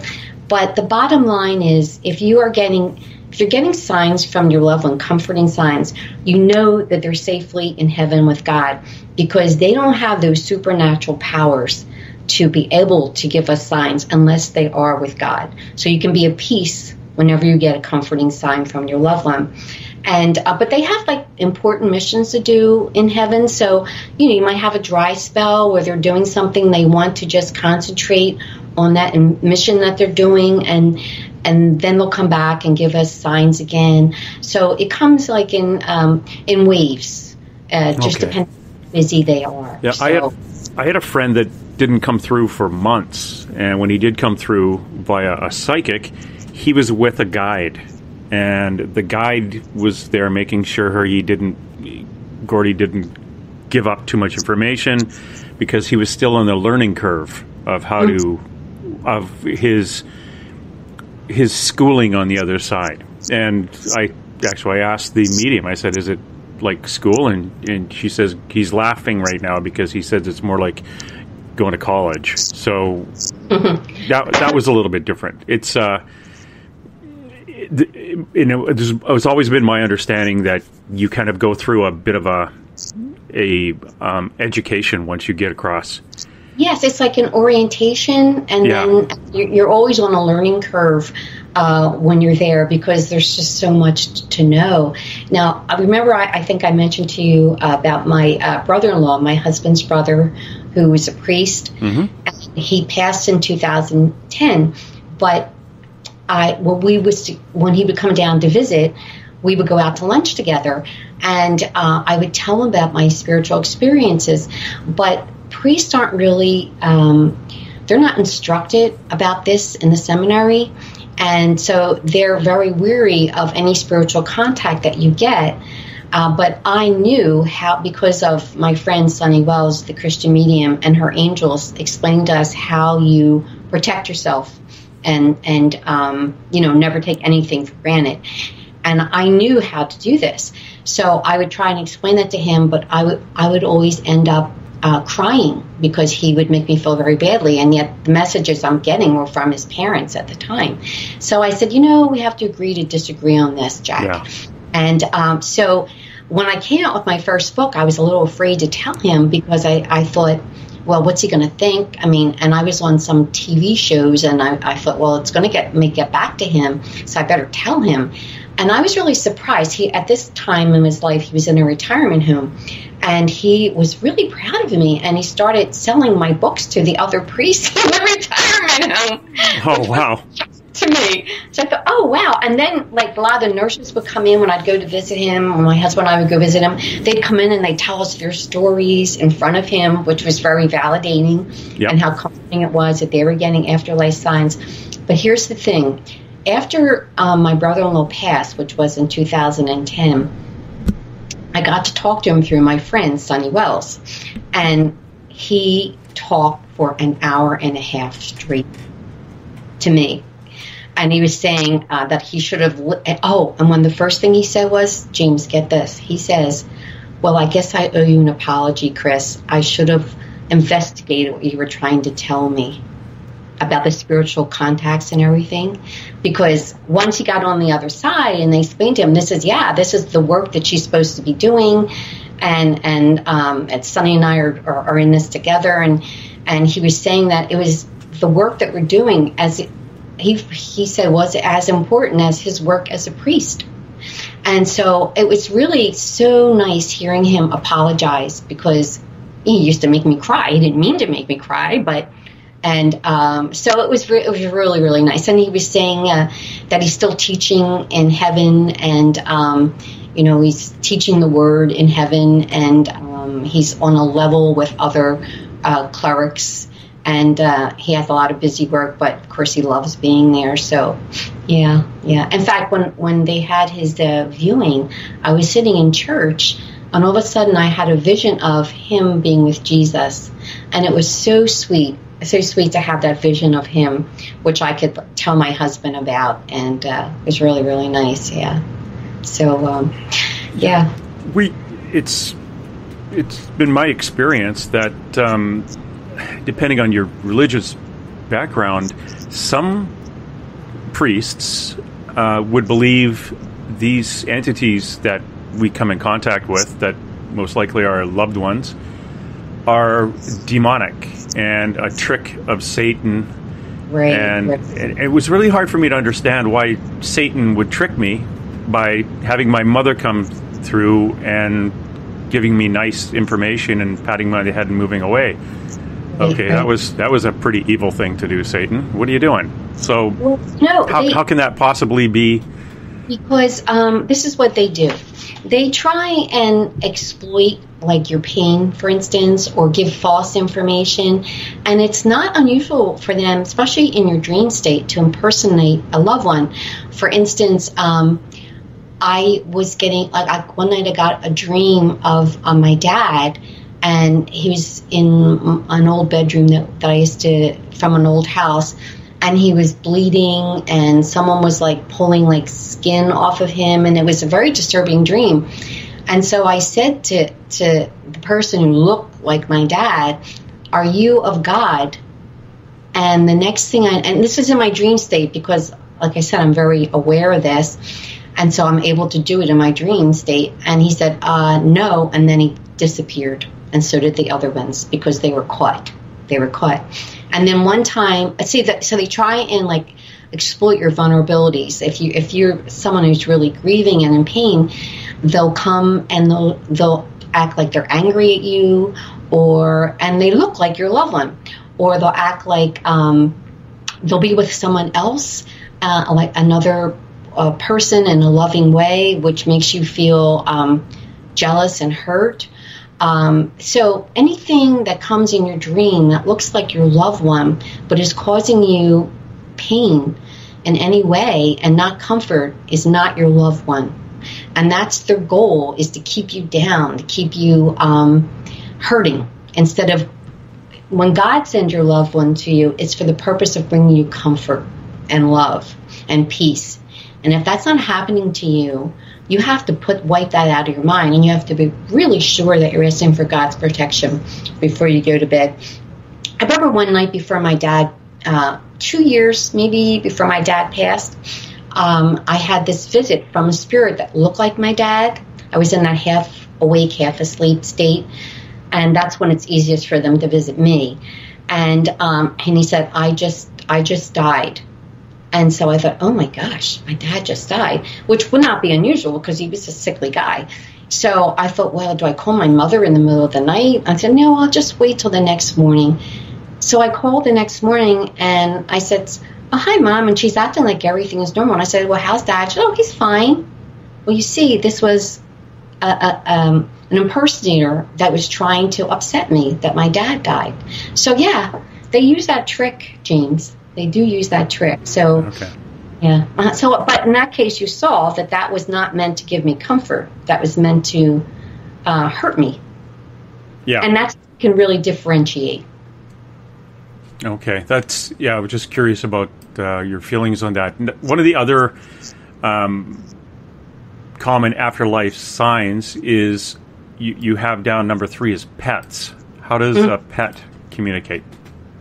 Well, I have had a number of pets that, and there's two ways when I talk about pets. It's pets who have passed and pets who are still alive here that can see spirits. Pets can see spirits, and so they'll react lots of times when a spirit is in the room. They'll stare at a corner of the room and bark or something like that, or they'll get real excited if they're the one who was their master was around. They'll do that. They'll tail a wag, for instance. But pets come and visit too. I've had two dogs that I've had as pets come visit me, and I've had a cockatiel come visit me, and I've had a pet chicken from my childhood come visit me as an adult.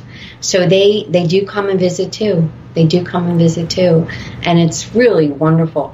When I lost my cockatiel, it was an accident. I wasn't home at the time, and we had some movers bringing in a new sofa, and our cockatiel was out of his cage. And before my husband had a chance to get him in, the mover had opened both doors, and the cockatiel got out, which, of course, broke my heart.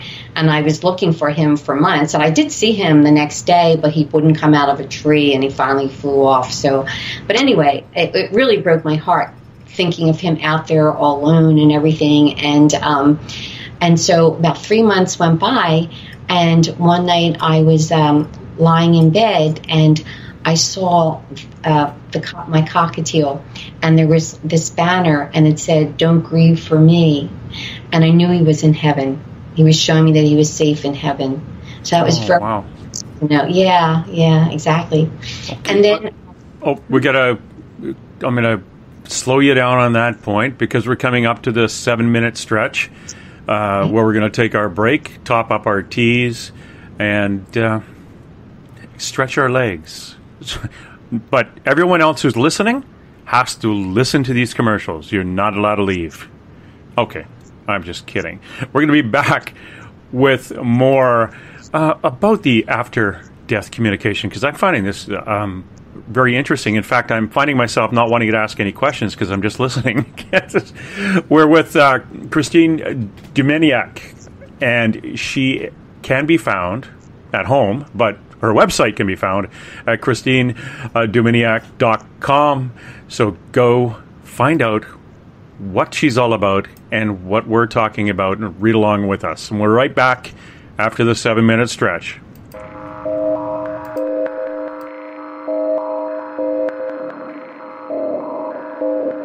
Hi there, this is Dave Scott, and I would like to invite you to listen Monday through Friday right here on Spaced Out Radio. 3 hours a night of the top stories with the top guests, ranging topics from UFOs to ETs, ghosts to Sasquatch, and everything in between. We are live every night, 9 p.m. Pacific, midnight Eastern. So come on in and take a listen at spacedoutradio.com. Spaced Out Radio will take you out of this world. Hi there, this is your psychic medium Joanna, and I would love it if you would join us every other Sunday on Spaced Out Weekend. With host James Tyson, we'll bring you personal psychic messages on 2 mediums and a large. Questions about love, life, career changes. We would love it if you would come and join us live. Call in and listen in for the experience. Allow us to open the doors to your other side. 2 mediums and a large. Heard only on Spaced Out Weekend at spacedoutradio.com. Looking for news beyond the mainstream news? Head to spacedoutradio.com and check out the SOR Spacewire. This is Spaced Out Radio's Eric Markham, News Director for the SOR Spacewire. Daily, I will bring you intriguing stories and outlandish reports from what's going on around the world. UFO sightings, paranormal activity, conspiracies, alternative health, and so much more. And if you have news, email me at news@spacedoutradio.com. Attention Spaced Out Radio listeners. For only $5 a month, you can join Spaced Out Radio Space Travelers. Your membership at spacedoutradio.com will give you access to private fan area on the website, get you a monthly newsletter, draws for monthly swag, and a whole lot more. Sign up today to become a part of the Spaced Out Radio experience. Strange creatures lurking in the night, the sounds of wood knocking in the forest, odd happenings right out of a fictional world. These are the reports I love. Hi there, this is author Ronald Murphy, And I would love it if you join me and Spaced Out Radio host Dave Scott the second Wednesday of every month on our journey into the unknown land of cryptozoology at spacedoutradio.com. From Mothman to Frogman and everything in between. Hey, they don't call me the crypto guru for nothing. Greetings and salutations, space travelers, from the Chronicles of the Unknown team.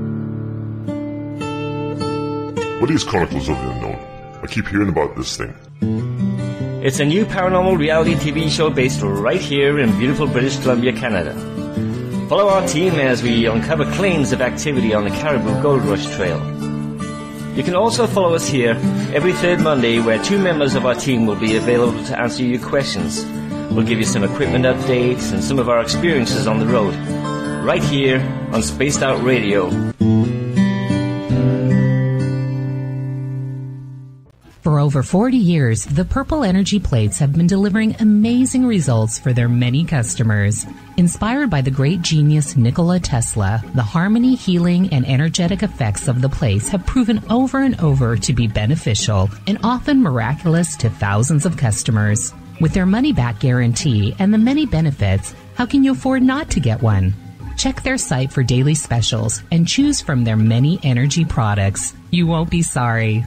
Visit them today at purpleplates.com for mind, body, and spirit, and expect a miracle. Patrolling the Pacific Northwest, we are always on the lookout for the strange and unassuming stories that real people are experiencing. Hi, I'm Vincent Zunza from Pacific North Weird. Me and Alexandra Sullivan have teamed to bring to you those odd stories that never seem to make it into the mainstream. Stories so weird that will leave you scratching your head wondering, is this real? It's as real as it gets with Pacific North Weird. You can watch our videos right here at spacedoutradio.com. Find yourself constantly looking up in the sky, looking for answers? Have you had extraterrestrial contact? Are you an abductee? Looking for answers to your experiences? Hi there, I'm R. Keith Andrews, Spaced Out Radio's resident ET expert. Join me live the first Friday of every month, where I take questions from the Spaced Out Radio chat room and help you understand those from the far-off world. It's 2 hours of knowledge every experiencer should listen to. Hope to see you there. Hey everybody, this is Patrick Webster Small, and I'm here to bring you the Webster Phenomena every Saturday night, live at 8 p.m. Pacific, 11 p.m. Eastern. If you're looking for aliens and extraterrestrials, well, we've got them. Big and tall, short and small. You're bound to find what you're looking for. So join me on the Webster Phenomena right here on Spaced Out Radio. Hi there, this is Jolene with Rivulet Reiki and Readings, and I want you to relax.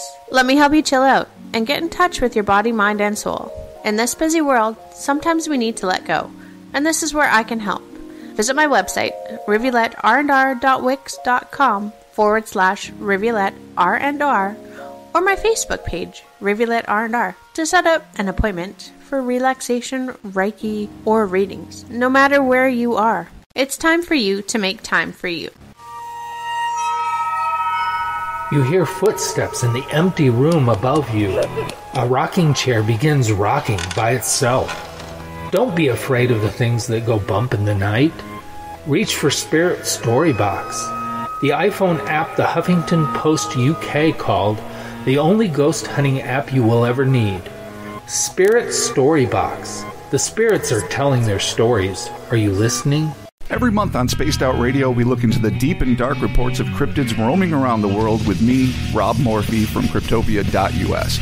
I would love it if you would join me and host Dave Scott as we delve into the most arcane stories and reports regarding creatures of the unknown. My job is to hunt down the details and bring the evidence forward to you. These aren't your regular Bigfoot stories I'm talking about either. You can find out more about crypto history at spacedoutradio.com. Tonight's edition of Spaced Out Weekend is brought to you by spacedoutradio.com, where you can now sign up to become a Space Traveler member. Now, for the final time tonight, here's Spaced Out Weekend's James Tyson. Thank you, Dave. Welcome back, everyone, to Spaced Out Weekend.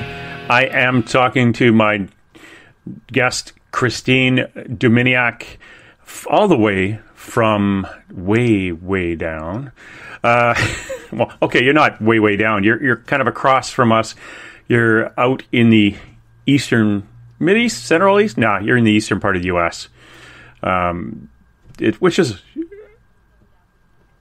all the way out in Philadelphia. That would be a good place to do a paranormal investigation. There's lots of cool old stuff and lots of stories. That goes back to, that's the 1700s. That would be a great place to, and earlier probably. Yeah, Philadelphia would go back to the 1600s, wouldn't it? Great. We have one of the oldest streets in the country, Alfred's Alley, which is downtown Philadelphia, and they open at Christmas time. A lot of the residents open up their homes for visitors at Christmas time. Mm-hmm. And I bet there's no potholes on that street because it was well made back then. So. They still have the cobblestones there. Yeah. Yeah. Oh, those are nice. Before we left, we were talking about, from pets to all sorts of different ways things would communicate with you from the other side to show you that they were there. And what we are referring to, listener, is one of the first books that Chris wrote, God's Gift of Love, After Death Communications for Those Who Grieve. Number 5 on your list, God Incidences. Mm-hmm, mm-hmm. What the dickens are you talking about? A God incidence? They're really coincidences or synchronicities that just happen. For instance, it's the anniversary, your wedding anniversary, but your loved one has passed, and a friend doesn't even know that, and they come and they bring you yellow flowers, for instance, and that's your favorite color, and they did not know that. That's what I call a God incidence, because this was put into their mind to come and give to you, to help you get through that day, to give you some joy. Or, someone, like, for instance, I was talking about the James Van Praagh book that I just happened to turn on James Van Praagh on Larry King Live, which was helping and I bought his book after that, which helped get me ready for when my dead in-laws visited me in my bedroom. These are what I call God incidences that I just happened to turn on the TV at that time to get to see him, and I'd never seen a medium before. So it was not just a coincidence, it's a God incident, something that's arranged by God or your loved ones to help you in your life. Yeah, I think we've all had those. I had one bumping into a friend of mine who owned a metaphysical place that got me connected to a psychic, which helped me open up, and it all just bounced one after another. It was like a new sidewalk was built, and I was walking down it. And I had no option. I just went from one point to the next point, to the next point, to the next point. And looking back on it, it was a complete right turn, 90-degree turn from where I was headed. Right. And now I'm talking to you because I have a little radio show with my buddy doing this and talking about these subjects. You also talk about presence, not presence, which would be cool, but presence. Yeah, you just feel, is that the feeling you get that someone's with you? Yes, it's like you feel like a really strong presence in the room. You just feel it. You just know it's there. And sometimes when this happens, your ears can close up on you, or some people will get what they call like a Morse code type of noises in their ears. But it's like there's a very strong presence in the room. You can feel it even if you can't see it. And that's what I call presence. And it can even be something as, you're lying in bed, and it could be more like a tangible presence where you feel the bed go down, that you know someone just sat down there beside you. That is uncomfortable. For some people, yes. But for, say, like a spouse, a lot of women really like that because they feel it's their husband coming to visit them. So it depends on the situation and the person. I think they try and communicate with us in the way that they know won't scare us. Yes, I think so. And that's what I've told people, that you're most likely a loved one is not going to show up at the foot of your bed. Exactly. They'll come to you in a dream first, because knowing they'd know you. So if you showed up at the foot of the bed, you'd pee the bed. If I had somebody standing there looking at me.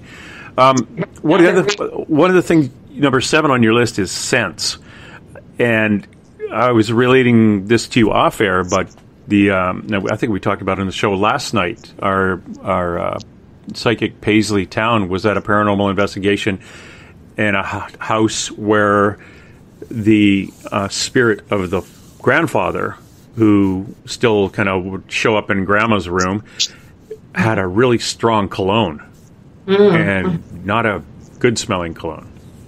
Oh, and it was like those old, 90% rubbing alcohol and some cinnamon or tree bark. It was just a real strong smell.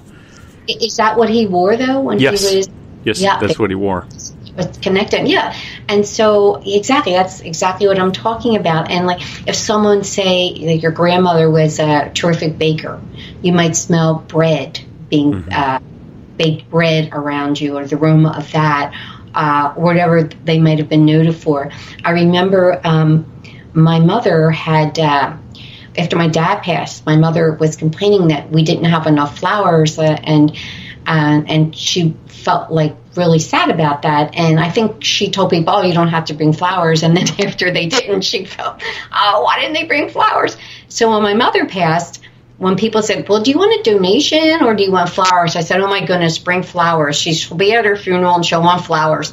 So we had a lot of flowers, and I came home from the funeral and I was exhausted, and I just laid down on my bed. And as I was lying there, I smelled this overwhelming aroma of roses all around me.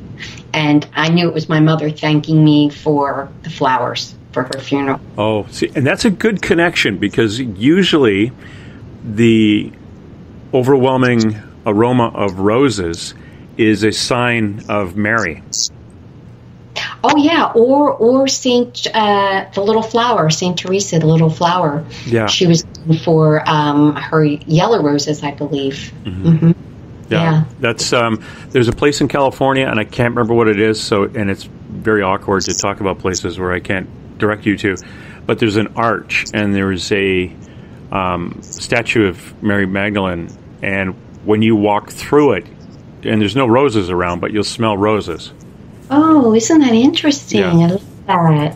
Oh, I got to look that up, because it's one of those little pieces of information I have stuffed in the back of my head, and just enough to talk about, and just enough not to be able to identify it. So, that's very interesting, because that's a God thing, to let people know that they're coming to a place where the essence of that saint is there. Yeah. Mm-hmm. Very nice. So it helps to increase their faith. Yes, I think that is. Or if your faith is waning and you're looking for, like, come on, give me a sign that this isn't fading away, then you get the rose smell, which is it's okay. You're just the plan is to drag you kicking and screaming through this hard time, but you're going to come out of it okay. You're only going through the hard time because you have to learn. You also go through electrical manipulations, computers, phone calls, text messages, answering machines, and this gets me into a couple of questions for you. My primary spirit guide, I asked what his name was, and my psychic said, well, he's kind of laughing because he doesn't have a name, and people are always asking for names, and she told me that you'll know what to call him. And that's all she said. Well, I got a text. And imagine writing, accidentally entering your phone MATHW. So I looked at it and went, oh, Matthew. I guess that's what his name is. Mm-hmm. Because I had punched that into my phone. Literally, my phone was in my pocket. I pulled it out, and it was in my phone. It was already there? Yeah. So I already somehow punched it in, but I don't know how I did it. And the other one, so that's why I call him my guide Matthew. Mm-hmm. Mm-hmm. And another one, this goes back about 3 years ago, just as I came out of this understanding that, okay, I know what an empath is. I know that there's connections in life after death and getting comfortable with the paranormal investigation side of things. And I got up, took my dog down to the dog park, opened my cell phone up, which had been turned off, and I noticed that I had received a phone call from a California number. And I thought, this is really weird, because it came in at 5:55 in the morning, and so obviously somebody tried to get a hold of me. Like, why would somebody phone me from California? So I phoned the number back and said, hi, it's James, you called me this morning? And the lady on the other side said, no, you called me. And I said, well, I couldn't have, because my phone was turned off and I was asleep at that time. And she said, well, this is the number that showed up, not on her, and I phoned her back on her cell phone. She said that I phoned her on her landline, which was a unlisted number.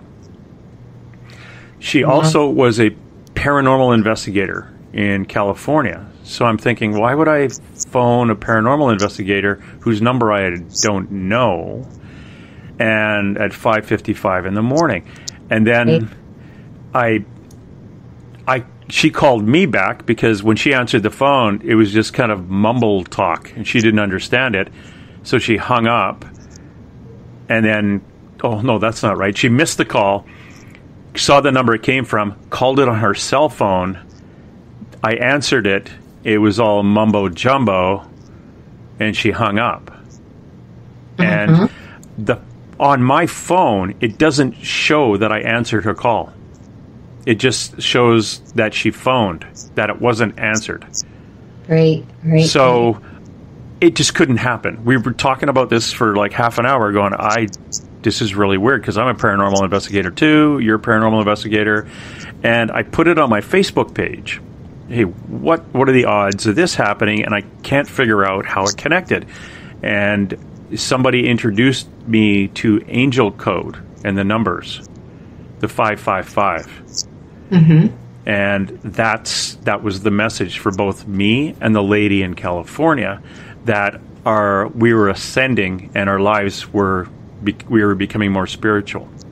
And to connect the two of you also. Yes. And two of us she was having, actually, I was going through post-traumatic stress, just kind of getting a grip on it, and she was kind of going in a low point in her life. She was in her mid-60s, and all of a sudden this came through, and we both started.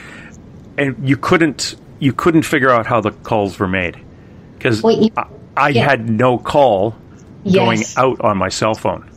It just can't be explained. It just can't be explained. Yeah. It's like supernatural, for sure. This reminds me of one of the stories in my book, very similar. These two men, Claudio, he lived in Italy. His son, I think his name was Dante, had died, and he had a friend whose son had died also. I don't think at the same time. And it was Easter, and he gets something sort of like a phone call. The other person called him, and Claudio showed that he called the other person, and neither of them had called each other. And so Claudio said, why did you call me? And he said, why did you call me? And he said, I didn't call you. You called me. And he said, no, you called me. And back and forth, just like you, James, were saying that their sons did that to connect them on Easter, to give them a sign to let them know that they were around, and they hooked them up. Neither of them called each other, but yet they called each other. On the fifth, they got a phone call, and the other person said, why did you call me? And he said, no, you called me, and neither of them did it. Wow. Yeah, so it was kind of similar to what you were just explaining. It is interesting that now we have the technology, it's easier to manipulate for messages than a burning bush, or oh, look, a dove has fallen out of the sky onto a stick, which must mean A, B, or C. It's now we can actually have a text communication. Right. I remember after my dad passed, my mother would get these phone calls with nobody on the other end, and she would get so annoyed. And I said, Mom, I think that's Daddy calling you from heaven. So then after my mother passed, I remember one day I was typing the different list of signs, and I got 2 phone calls, and all of a sudden my phone rang, and nobody's on the other end, just like what happened to my mother. So I tried calling the number back, and it said, your call cannot be completed as dialed. So I did it again, and then I started to laugh because I was at that point in my list typing up phone calls, unexplained phone calls, when I got the unexplained phone call. As if to say, oh yeah, we do that. So I thought that was a really neat validation that would happen right at that moment in time. Yeah, that we again at that moment in time goes back to your term God incidence. Mm-hmm. It is. Well, like what my friends say, it is what it is. Just believe it or don't, but wink and choose to believe it, and more will come. Mm-hmm. When you talk about... Sorry, go ahead. Just remind me one thing that was important since what you were just saying, that a lot of people aren't sure, and they analyze it away. And I always say, don't bother doing that. I mean, you're being given a gift, and just accept it. Don't analyze. They want you to find joy. And many times when we get a sign, you'll get a simultaneous thought that this was from them. And because they want you to know it's from them, and they don't want you to explain it away. They just want you to accept it and enjoy it. And some people just bend over backwards trying to explain it away instead of just accepting their gift. And I always say, if you're going to err on the side that's going to bring you comfort instead of going out of your way to try and dismiss it, because you're overlooking a gift that was meant for you. So, yeah. I was going to ask you about your I can't remember the term you used, angel team or... Oh, yeah, angel team. Angel team. What is the difference between an angel team and a group of spirit guides? Well... is it a belief or just... Oh, no, there's really the angels... I've had lots of sessions with the angels through my friend Sunny Wells' gift. Mm-hmm. And to ask them questions like that you were saying, and also some of the past podcasts of our Ask the Angels show talks about that. Everyone has 3 angels on their team, and some up to 7, depending on if you are what is known as an angel unaware or not. But I'll go into that a little later. And people who were born like physical beings, they were not created angels, but they were created spirits. They can reach the level, the rank of angel. It's that they have experienced, so much, and they've elevated so much, and that it's a rank that's given to them, that they've reached the rank of angel. And when they reach the rank of angel, the other angels actually call them angels too. Now, not everyone who is around you is an angel, okay? I mean, you always have your main angel, and then you have other, maybe they are, loved ones that have reached that rank of angel, or you may have other loved ones from your life that haven't, and so they're called spirit guides, and so that's the difference. Okay. The spirit guides or the angels, you have a human or a relative that was elevated to angel status, right, to be on your team, right? Okay. What's the difference between the relative or a human who had passed being a spirit guide, as opposed to somebody who is elevated to angel, and how do you get that promotion?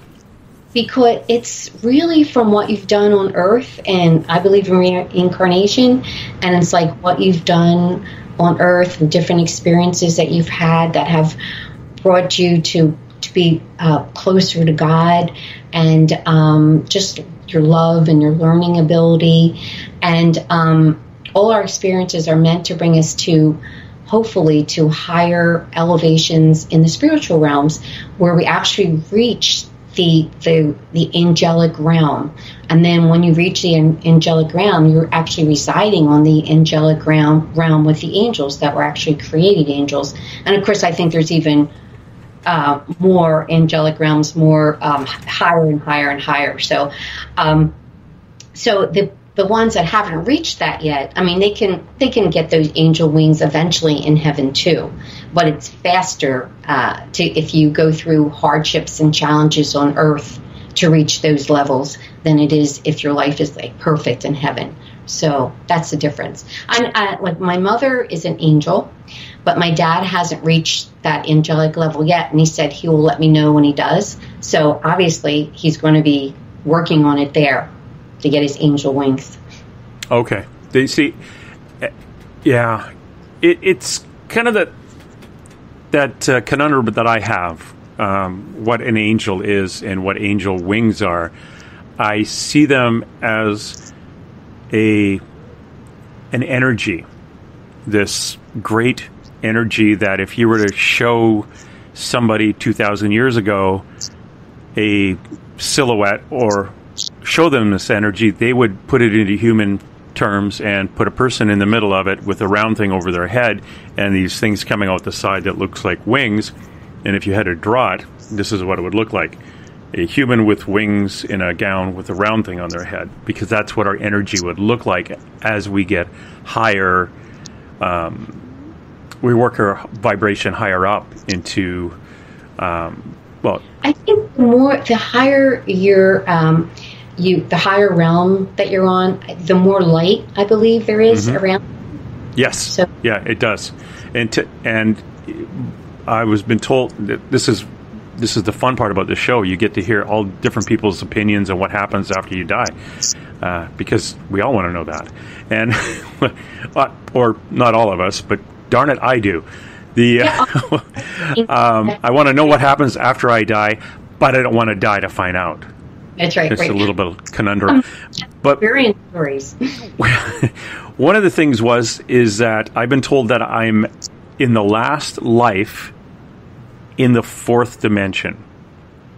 So I've had multiple lives, checking off that list of all the things that I need to do to ascend. And then my next life, my next group of lives will be in the fifth dimension, and the sixth and seventh dimension are no longer, we'll no longer have our body. We'll be light beings, which is, if you went seventh dimension, and at the end of the seventh dimension, you would look like an angel, basically. But so that's, I wonder if, for example, your mother is in such a high vibration right now, and because time is irrelevant, because time is man-made, she has, she's in two places at once, is what I'm trying to say. She could actually exist in the fifth dimension, or she's not. She can be in two places at once, but not in the physical, like a human body form. Correct. But it's a consciousness form where she can be in more than one place at one time. Now, people who have reached the angelic realm, if they come down here to Earth, they usually have a mission. And it's not really for learning so much as it is for a mission. And so if you are here on Earth, like little children could be like this, they're called angel unawares. They're unaware of the fact when they come here that they have reached the angelic realm, but they've come here for a specific purpose to help mankind, to help their families, like the children, who may die at the hand of a drunk driver, like the Mothers of Mad group. Children came for that purpose, to bring awareness to how DUI affects other people, and to help like stamp that out, and that was their mission. So usually you can, I think generally if you find that children die at an early age, that was always in their spiritual plan with God, and they were angel unawares to help the people around them to grow stronger and closer to God. It was always meant to be, and it's not a punishment. It's for the soul growth of the people around them who are affected by what has happened.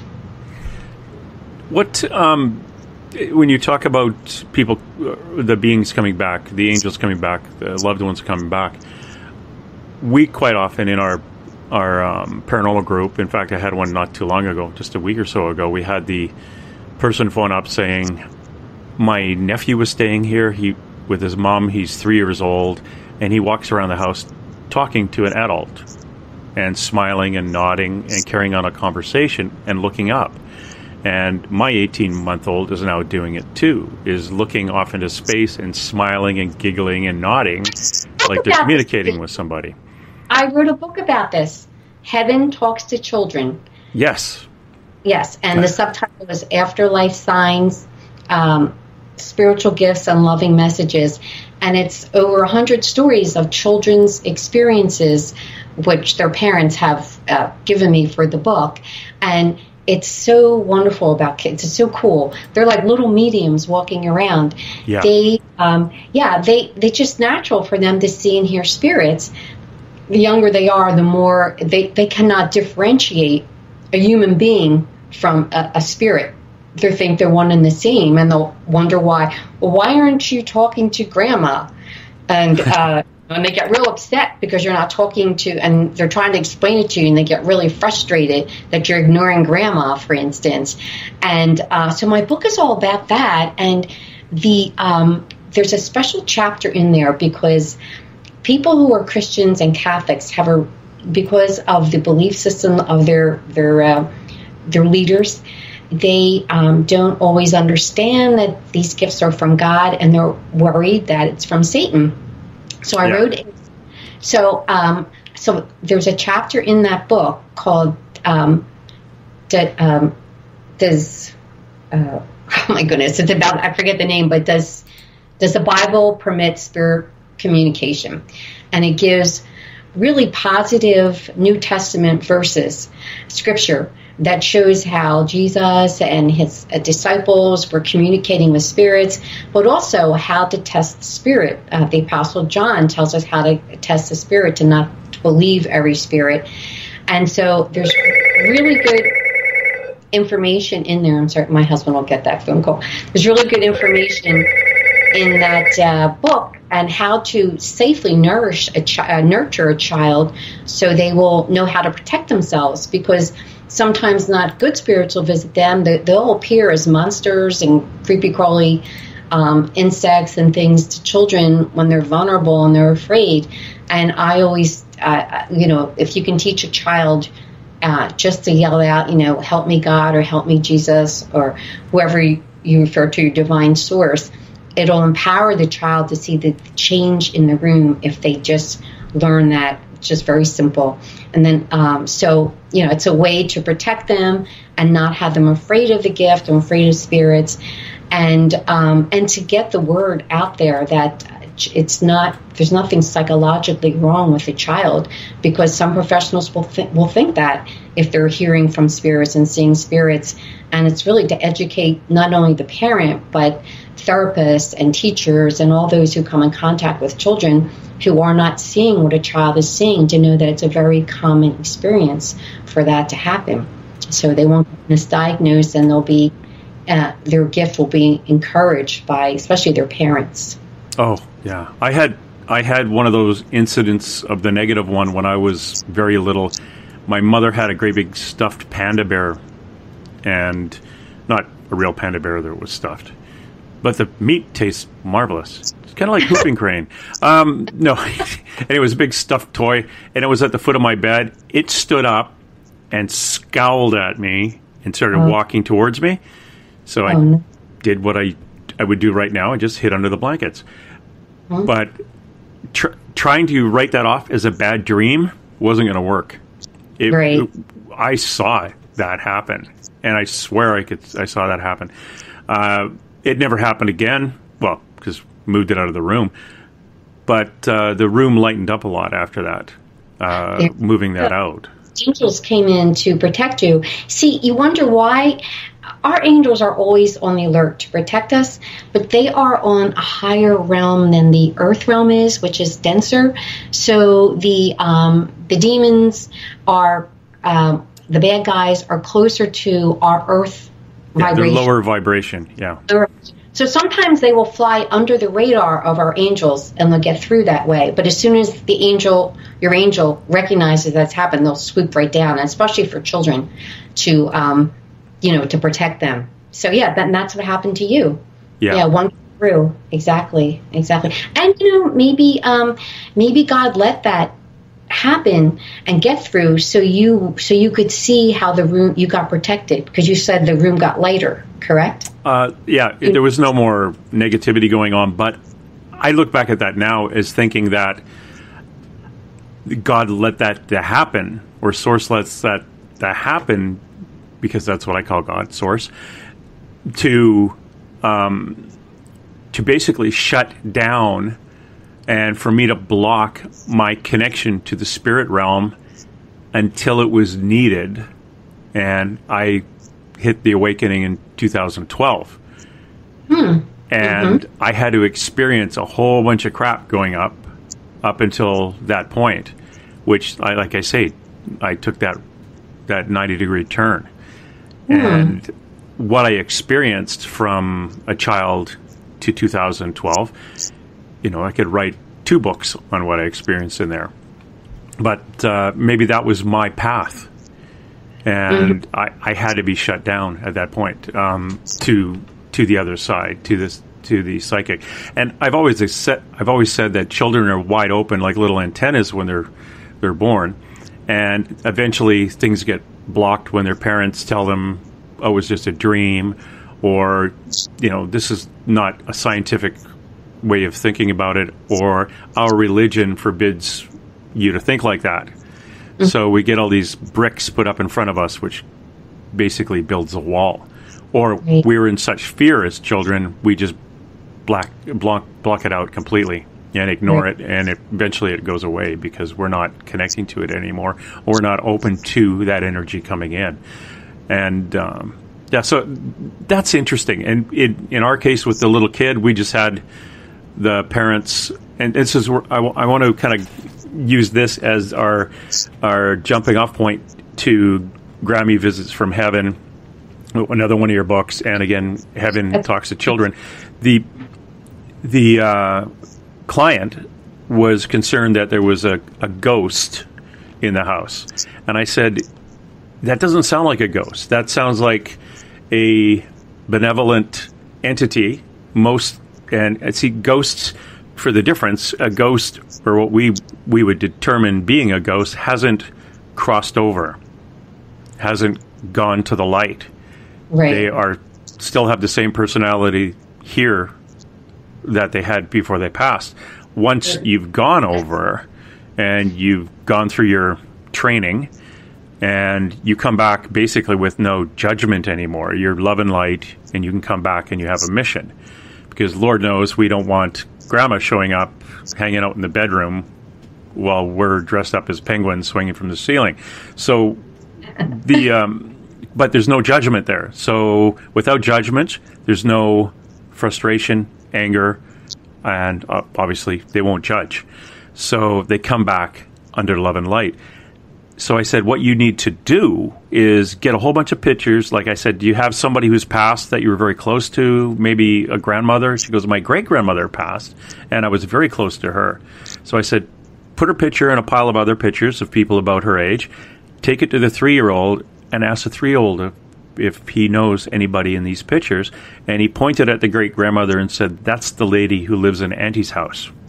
So I said, we cannot, as a paranormal team, go there and communicate with your great-grandmother, because what she does on her mission is she will just step back, because she is at such a higher realm. A psychic would be able to communicate with that person, but a paranormal investigator using our equipment won't, because they will just back away, because that's not what they do. If God has assigned them to be there, we're going to be there. in your study and in your stories, specifically in the Heaven Talks to Children, have you kind of come up with a theory on why they come back to talk to children? Oh, it's really love. It's to play with them, to just to be around them, to enjoy their company. It's love. And because, they're around lots of times, they're around adults too, but the adult can't see them, but the child can. So it's just like to gently guide them in their life. They're still connected to them. And it could be their mission that they are on their angel team, for instance, and that they are going to be around them to gently guide them along the right path in their life. But the child is blessed to be able to see them. And as you were saying about pointing out the photographs, that's what happens many times in the stories in my book, where the child was able to pick out and say that, that's Grandpa Joe, who they never even met. And no one ever talked about in front of the child, but that's who he's showing, helps me tie my shoes and things like that. Yeah. So it's just that it's nothing unusual for spirits to be around us, especially if they're assigned to us. But children have the ability to see them, whereas we don't. Yes. And those children who are very, very sensitive, we had a client with a psychic father and a very sensitive mother, and this little boy was a lightning rod and attracted every low energy human spirit that hadn't crossed from the neighborhood over to the house. And they basically sat in his room talking to him all night, and he couldn't sleep. He got scared, and he'd go run into his parents' bedroom and say, "There's a man talking to me in my bedroom, and there's a lady floating over my bed, and I can't sleep," which freaked Mom out, as you can imagine. So what do? We have to clean them out. We've asked them to leave, but once we do that, there's going to be others that want to, kind of walking down the street and see this big beacon of energy and want to come over and say, "Hey, you've got lots of energy. Can you help me cross? Or could you get me out of here? Or could I just kind of brush up against you and, tune in a little bit?" But it's hard with the little kids that are like that. When they get a little bit older, we can teach them how to block and build their little cocoon. But along those lines, James, before I had my first session with Sonny Wells, and I would, and my in-laws, not only my in-laws were visiting, but I could see the room was filled with spirits every night when I'd go to bed, and it was really disconcerting because I didn't know who they are or why they were there. So I did all the usual, talking to them and surrounding myself with light and things like that. But nothing was working. So once I had my session with Sonny Wells, and she and the angels taught me how to, ask for God's holy protection and to bind and rebuke Satan. And it all changed. It stopped happening to me. And I realized that just asking for Christ's protection seemed to do it. Like, it was the most powerful tool that I had. All the other tools did not cut it. But just asking for Jesus' protection cut it. That did it. It was so powerful. And I was shown a few times that to do that. They put me in situations where I didn't do that, and I did do that, asking for Jesus to protect me, and the difference that it made. They were just trying to teach me something. So I'm saying whoever a person prays to, if you teach a child to ask for God or whomever Jesus' protection, it will be very empowering, because I have found in my work that is the most powerful thing that you can do. And perhaps it would help the child to, learn that and see what happens, see if it is a lot better, So maybe he would have more protection in that room to move out the spirits that are bothering him. It's just so powerful. I've seen so many times in my own life in situations with spirits that I was taught that. And so that's good. I was doing all the usual white light kind of thing, which is nice. It's good, but it just wasn't as powerful as calling directly on God or Christ. I've always thought of it as, if my computer breaks down, do I go to Bill Gates, or do I go to the people he's assigned to take care of the computer fixing? So what I do is I kind of hit up the archangels, and that's who I use for protection. I use Michael, specifically going into paranormal investigations. Plus, he's very strong in me I've heard. Rumor has it. And it's very quick. It is very quick. Yeah. I kind of deal through the management, on the management triangle. If the defecation is hitting the rotary oscillator, I might go to Jesus. I might kind of work my way up a little. I might yell at Michael to get down here and do something, but and that's just my belief.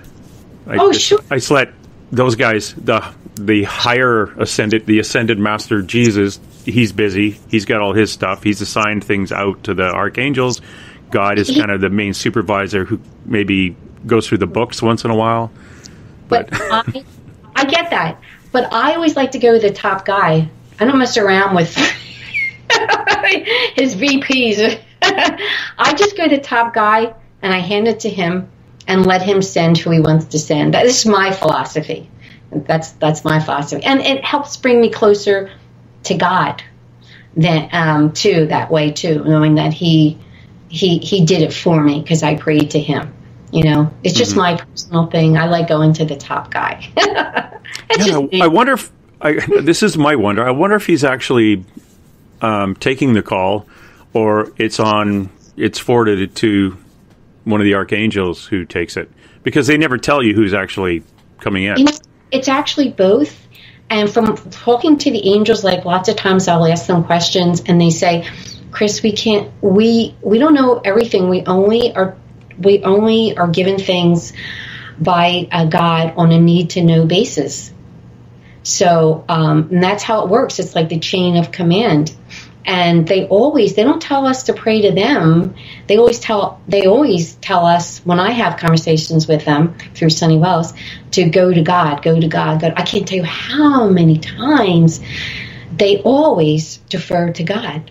And so some things that they can't tell us, if I pray to God to know the information or whatever, then I've noticed that sometimes then they're given the information from God because I asked God. But it's always, it's never really, it's always, I'd say 99% of the time, they'll say, pray to God for that, pray to God for that. They don't say pray to us, they say pray to God. So I said, okay, that's fine. And it helps me, like I said, to feel closer to God because of that, because I know that he's looking after me because I asked him. And then when you see that your prayers are answered, maybe not in the way you want them to be, but there's movement on your part, it's it's just like wonderful to know that God hears you and he cares about you, and that you're important to God. We're all important to God, but it's nice to get that confirmation when you go directly to God, to have some movement to help you. And my book, Grammy Visits from Heaven for Children, it's an illustrated children's book.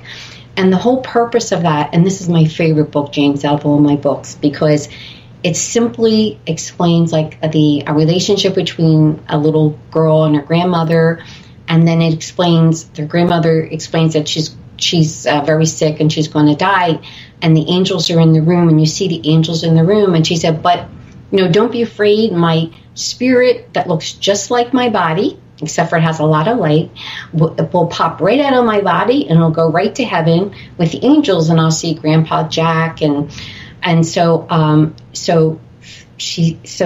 that happens in the book, and you see her spirit flying off with the angels while her body's laying in bed. So it helps the child to understand what a spirit is and why the body isn't working anymore. And then it goes on to show the little girl praying to, and then you see the grandmother going to heaven and being welcomed by God and all her loved ones, and they're having a party, and you see kids playing games and pets being there. So it gives a visual to children of what heaven looks like. But then the little girl is so sad because she misses her grandmother, who was her BFF. And one night she prays to God, and she by her bed, and she and her grandmother used to pray together to God every night. And she's praying to ask God if her grandmother could come back and play with her one more time. And while she's praying, you see God and the grandmother looking down at her and feeling very sad for the little girl. And the little girl hopes that God hears her, which is what every person, adult and children, wonder. And so he says, yes, I want you to go back and play with her and give her a kiss for me. And so one day the little girl is out back on her favorite swing, and her grandmother always pushed her on her because she was too little to do it herself. She's sitting on this swing missing her grandmother, and all of a sudden she gets this push, and she turns around and it's her grandmother. And so they hug, and she said, God said to give you a kiss, and that I can come and play with you all day today. And so they do, and then her mother comes out and wants to know what all the commotion is, and the little girl says, oh, Grammy's here, and she's going to play with me today. And of course the mother can't see her, and she says, oh, that's okay, and she goes back into the house. And the little granddaughter wonders why her mother didn't say hello to her, and the grandmother explains, well, children are very special to God, and he lets them see things that adults can't see. So they played the whole day together, and then the grandmother has to go back, and she says, but I'll come back to all your special occasions, and I'll visit you in your dreams, and when I come back, sometimes you'll see me and sometimes you won't, but I'll be with you forever. And then the little girl waves to her grandmother as she flies off to heaven. So what is so nice about this, it's a way to explain to children death, and what is death, and what is the spirit body, and what heaven looks like, and that God hears their prayers, and that their loved ones come back and see them. And it's an uplifting book because it has such a happy ending, instead of the usual grief book where the kid's sad and there's nothing happy to look forward to and they have to get used to it. It's what happens in the real world to children, and it's a good book for adults too. And this book is really a compilation of the stories from my book, Heaven Talks to Children. It's like a fictional story of what really happens in children's lives, and it's a feel-good book if you lost someone and you're trying to explain it to children. It doesn't matter who you lost. It's the idea that they're understanding what's happened, and that their loved ones can still see and hear them on a part of their life. And that's why I love that book. How long ago did that book come out?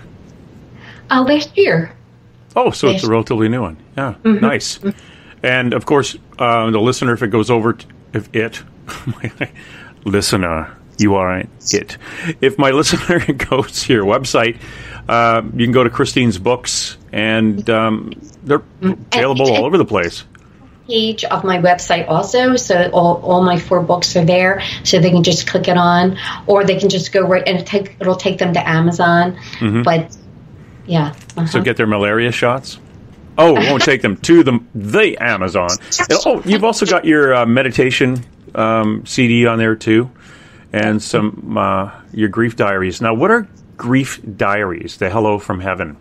Okay, so Linda Cheldelen-Fell is the creator of the Grief Diary series, and she has about 18 different books out. And she had lost her daughter in a car accident, and she had a dream about this 2 years before it was going to happen. And she had a dream that where her daughter died in the car accident, there was a book left behind. And Linda was the last person who ever thought about writing a book. But years go by, and she realizes that she felt this desire to write a book about to help other people, because she had such a support group when her life was like devastated because of her child. She was 15 years old, coming back from seeing Michael Phelps in a swim meet, and her daughter wanted to be an Olympic swimmer. That was her goal. And so anyway, after she wrote a few of her books, she remembered the dream that she had 2 years before her daughter died, which she tried to wipe out of her mind, about not only the death was supposed to bring about the books. So she has all different ones, like Grief Diaries, Loss of a Parent, Grief Diaries, Loss of a Pregnancy, all different types if you go over to Linda Fell's website. And so this one is Grief Diaries, Hello from Heaven, and I'm just a co-author there. She really, I wrote the foreword to the book. And but it's people who contributed their stories, their afterlife contacts that they had. So, yeah. So she has at least 18 books out now, and she's publishing all herself. She developed this publishing business so she could get her books out there. And it's sort of like a little bit like Chicken Soup of the Soul. Mm-hmm. But she touches on so many things, and like there's no end to the different titles that she has going out there. So quite a remarkable person. And I thought she'd be a wonderful person for you to interview sometime, because she wrote the foreword to my book, Heaven Talks to Children, the second edition, and she explains that she, as a child, could see and hear spirits, but she was like told to like not talk about it, and she had a lot of really bad experiences. And then when she was an adult, she became a born-again Christian, and she felt like she had to acknowledge that God gave her a gift, and it wasn't right that she should just not use it because of condemnation, which happens lots of times. And she lost a lot of friends because she came out about her gift. And so she writes about that in the foreword to my book, because she understands from personal firsthand experience of what it was like being a child with a gift, and the scary parts of it, because no one was there to guide her and to protect her. And she'd be a wonderful person for you to interview. Oh yeah, that's interesting. It's it's one of the things that Dave Scott and I, Dave does the show Monday to Friday. We want the different views of the same subject. And if you don't open yourself up to different opinions on the same subject, how are we ever going to kind of make our own conclusions? It's like doing research in a library. Remember when we were kids, they had libraries, this place where they had all those things they called books. Yeah. It still exists. Yeah, all those little bookses out there. It's we used to sit and go to multiple sources about one subject and do a report on it from that way, not just sticking to one not sticking to the Wikipedia of all that's out there. Yeah, so those are the kind of people that I would like. I may take you up on that and give her a shout. Yeah. Information and her experiences, and she became a medium for a while there, but now she's sort of stopped doing that in order to do her books. But when my book Heaven Talks to Children, I give a lot of information out there, and I say, what feels right to you, that's good. And if you can't wrap your brain around, if it's against your belief system, that's okay too. Just keep it in the back of your mind, because someday it might strike an aha moment of something that you read from my book. So, it's a way to think about things, but you don't have to accept what I write as my truth. So whatever feels right to you. Mm-hmm. And that's what it is finding our own truth. Mm-hmm. Mm-hmm. And I think at the end of the day, if we're all open and positive, loving and caring, no matter what we name it, it's still the same thing. We're just labeling it differently. As long as we believe that what we're doing and forgiving and love and light and get along with everybody and help each other, we're going to be okay. Well, we just all have different labels for it. A positive impact on the surface. Mm-hmm. Mm-hmm. And so when you go back and have your life's review, you'll feel happy about your contribution. Yeah, I'm still concerned about the first few years, but I was young. There was lemon gin involved. I don't believe people actually drank that stuff. It was just for 16-year-olds. Mixing it with root beer. Okay. Now I'm going to give myself the creeps. The workshops that you have, are those, do you have anything that's online, or are these all come and sit with you in Philadelphia? Okay, so, I have, I do workshops wherever, if you have a group of people and you'd like me to speak to your group. I was the keynote speaker at the National Grief and Hope Convention in Indianapolis, Indiana, and a keynote speaker at the Death and Dying Conference in Arizona. and then a presenter at the Afterlife Awareness Conference. And then I also do, and that was in St. Louis. So I'll travel, but I also will do local seminars too. And I was invited to, there's going to be a veteran symposium here in Philadelphia. And I was invited to be a speaker, have a workshop on grief healing and afterlife signs for veterans. That'll be my aspect of the symposium, and that'll be in April. And it's being put on by the Chapel of the Four Chaplains. And I don't know if you know that story, but it's so... No. Oh my gosh. Well, in World War II, on February 3rd, 1943, there were a lot of Army troops, like 900 of them, on their way to Greenland and on the ship, the Dorchester, and they were torpedoed by a German boat, submarine, yes. And so the ship was going down, and they ran out of life jackets, and there were 4 chaplains from different faiths on that ship, and they were all friends. There was a Jewish one, a Catholic, a Methodist, Protestant, and they gave up their life jackets to other guys who were on the ship, so their lives could be spared. And they tried to calm the soldiers down, and so things would be orderly and they wouldn't be afraid. And they just linked arms and they prayed and they sang as the ship went down. And they were the four chaplains. And so I think it was Truman in maybe 1951 gave them a special award that no one else ever had, called the Valor of Honor, for what they did. And there's a chapel devoted to them in Philadelphia. And so it's all about helping veterans programs, and helping veterans, PTSD and things like that. And so my part of my talk will also address the guilt factor for veterans, why was I spared? A lot of people feel guilty about that, and I'd like to explain the spiritual aspect of why they were spared, because that was that person's mission. They were supposed to go out the way they were going out. That was their spiritual contract with God before they came here.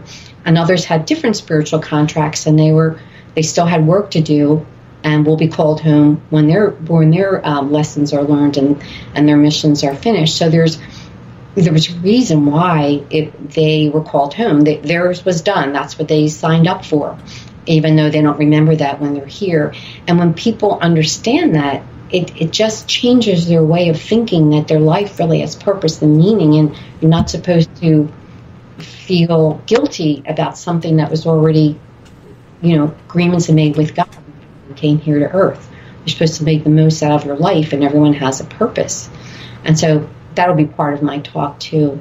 And because I hate to see people suffer in that respect, because they don't understand that we make these spiritual agreements with God, and that's why things happen the way that they do. Yeah. In most cases. Yeah. Oh, that's amazing. Good for you. And when is that? When is that coming up? It's probably going to be in April. I was talking to the executive director just the other day, and she's looking to set it up probably the first week in April here in Philadelphia. So I'm waiting to get the actual date in 2017. Yeah. So yeah, and it's interesting. I had a dream one night that I was supposed to work with the veterans. This was just a few months ago. So I said, okay. So I just double checked with my guardian angel when I had a session with Sonny Wells. They said, yep, you're supposed to be working with veterans now. That's where God wants you. And I said, okay.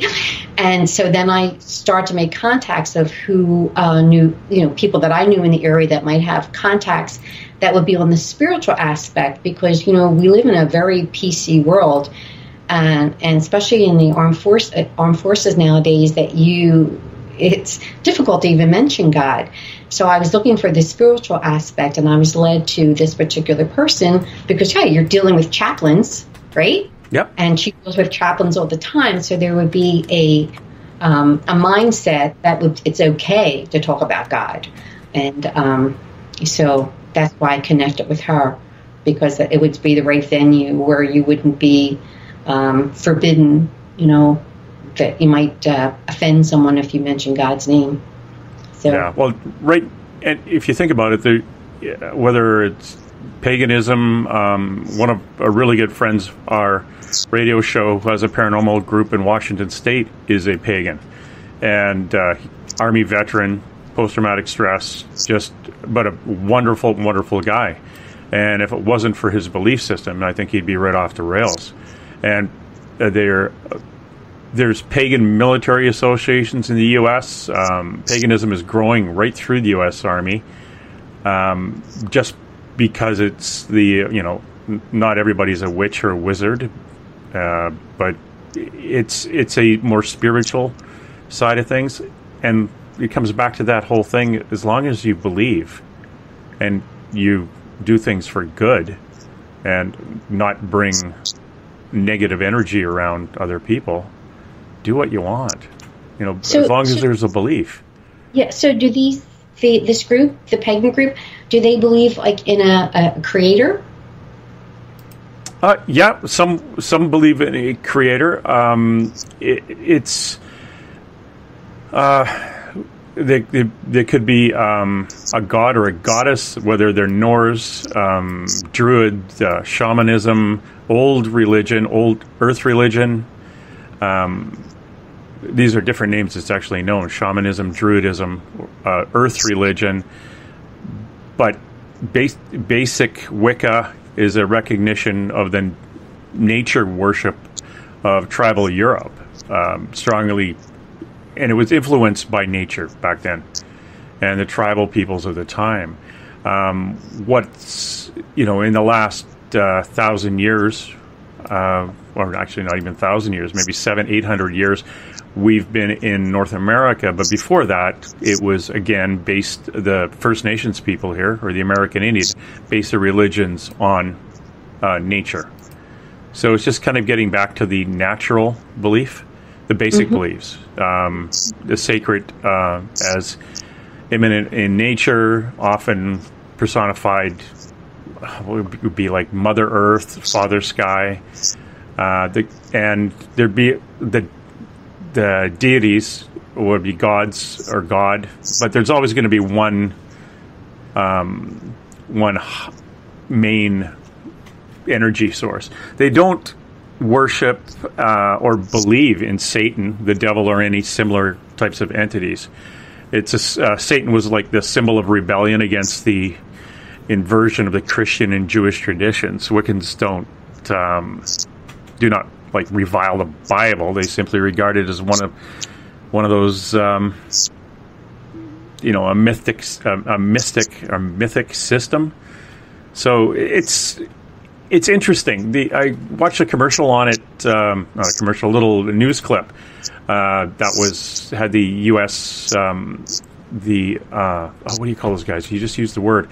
The chaplain. The chaplain has to accommodate all the different religions on an army base, and it was just him getting his head around. Now they're adding Wicca to Catholic, Protestant, Judaism, Muslim. I think in the U.S. Army right now, they probably would rather you be a pagan than a Muslim. So, just the way things have been going. But who knows? It's what I've noticed in my work, James, is that the people who I deal with that come to my website and Facebook page, the ones who have a relationship with God, who pray to God, seem to heal so much quicker. And not that they're not in pain, but they don't seem to suffer the way people who don't have any faith do. Excuse me.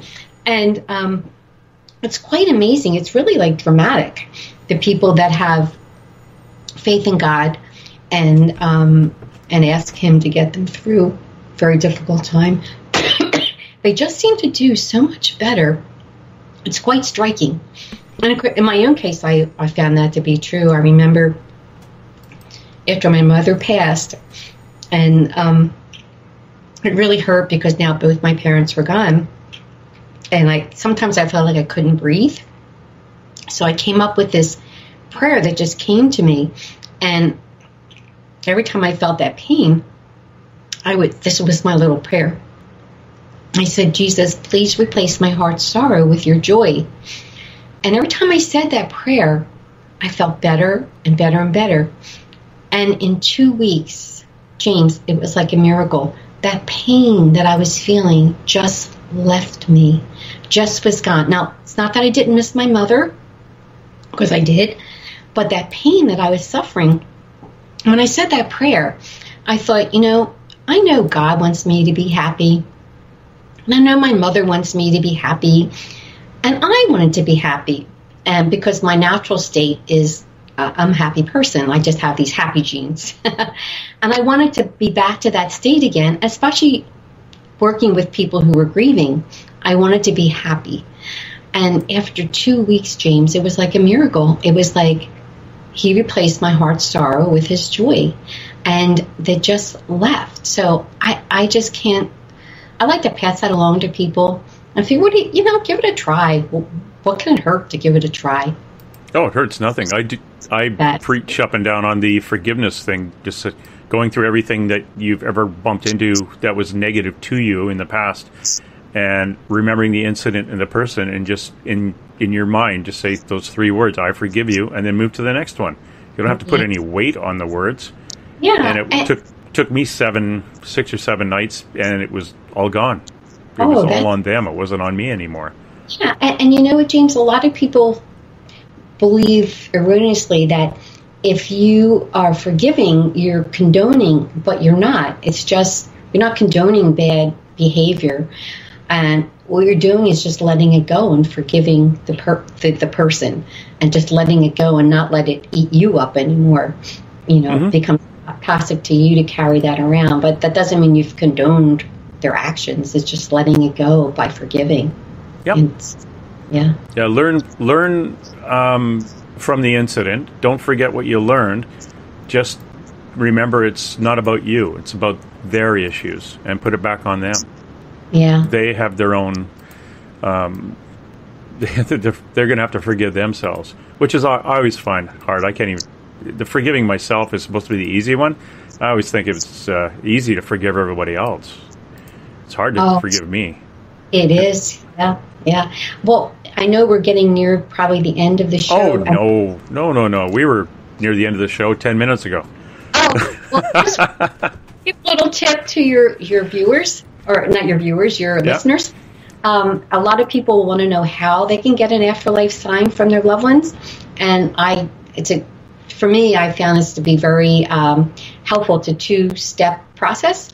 And I always say, first, pray to God, ask Him to allow your loved one to come give you a sign, because, He's the one that permits it. They can't do anything without God's permission. And then state something specific that you would recognize as a sign for your loved one. Say, send me a butterfly. And so when you get that butterfly, it's so much easier to claim it as your sign because you asked for it, you see? Instead of a butterfly just coming randomly and you wonder, I wonder if that's a sign. But if you ask for something specific and it happens, then you know. And then they'll often repeat the signs that they'll give you because they'll know that you recognize it as a sign from them. And they want you to recognize it as a sign from them. Yep. Yeah, that's the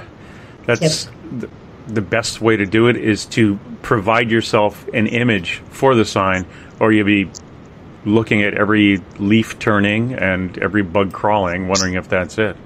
Mm-hmm. And always look for the unusual.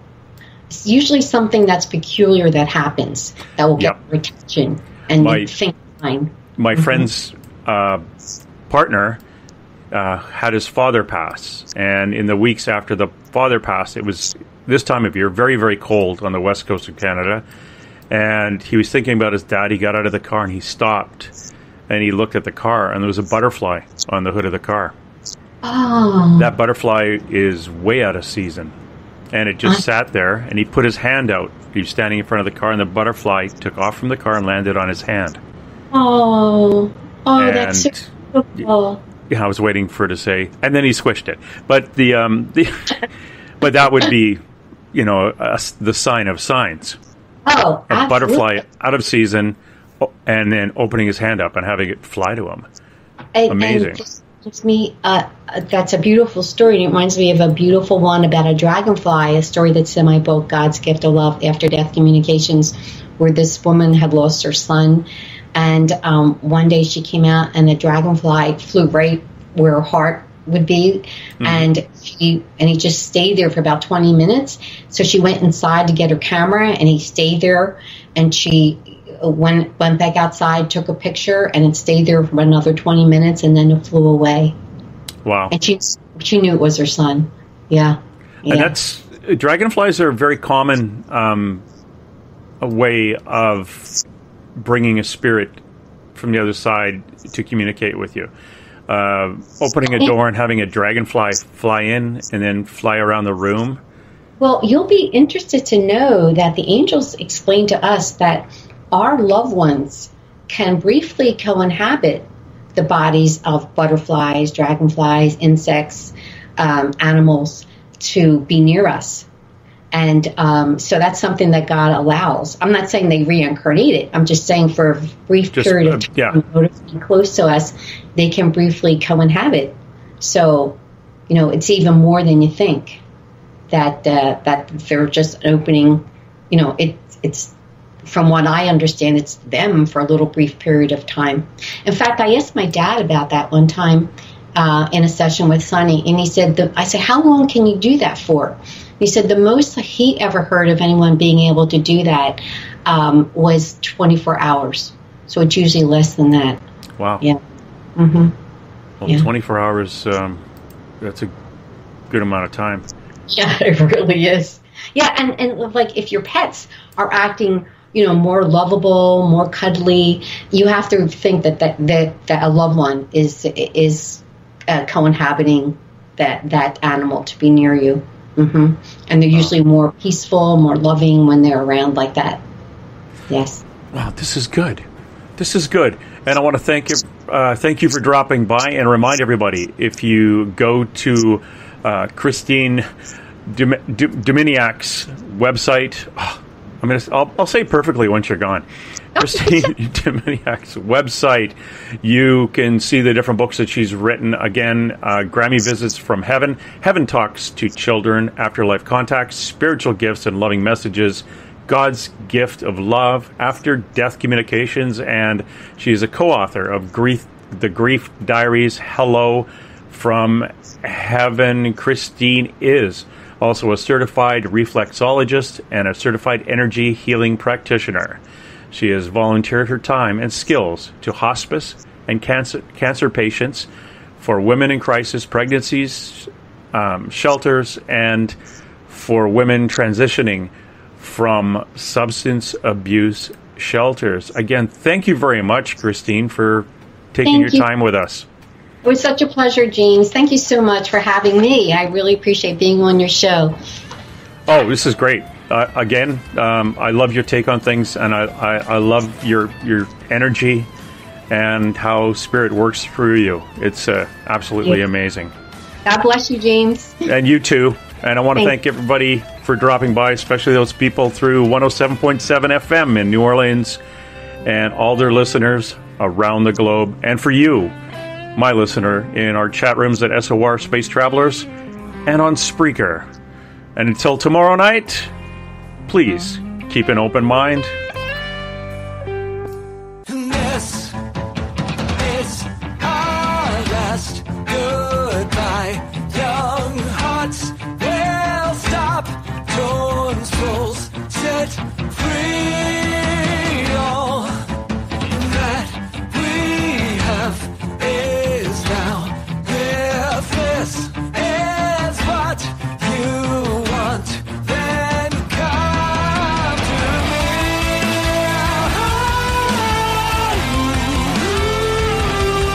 All right, that's it. Let's roll. And hey! Let's be careful out there. Far over the snow, what are those voices? They sing and they go.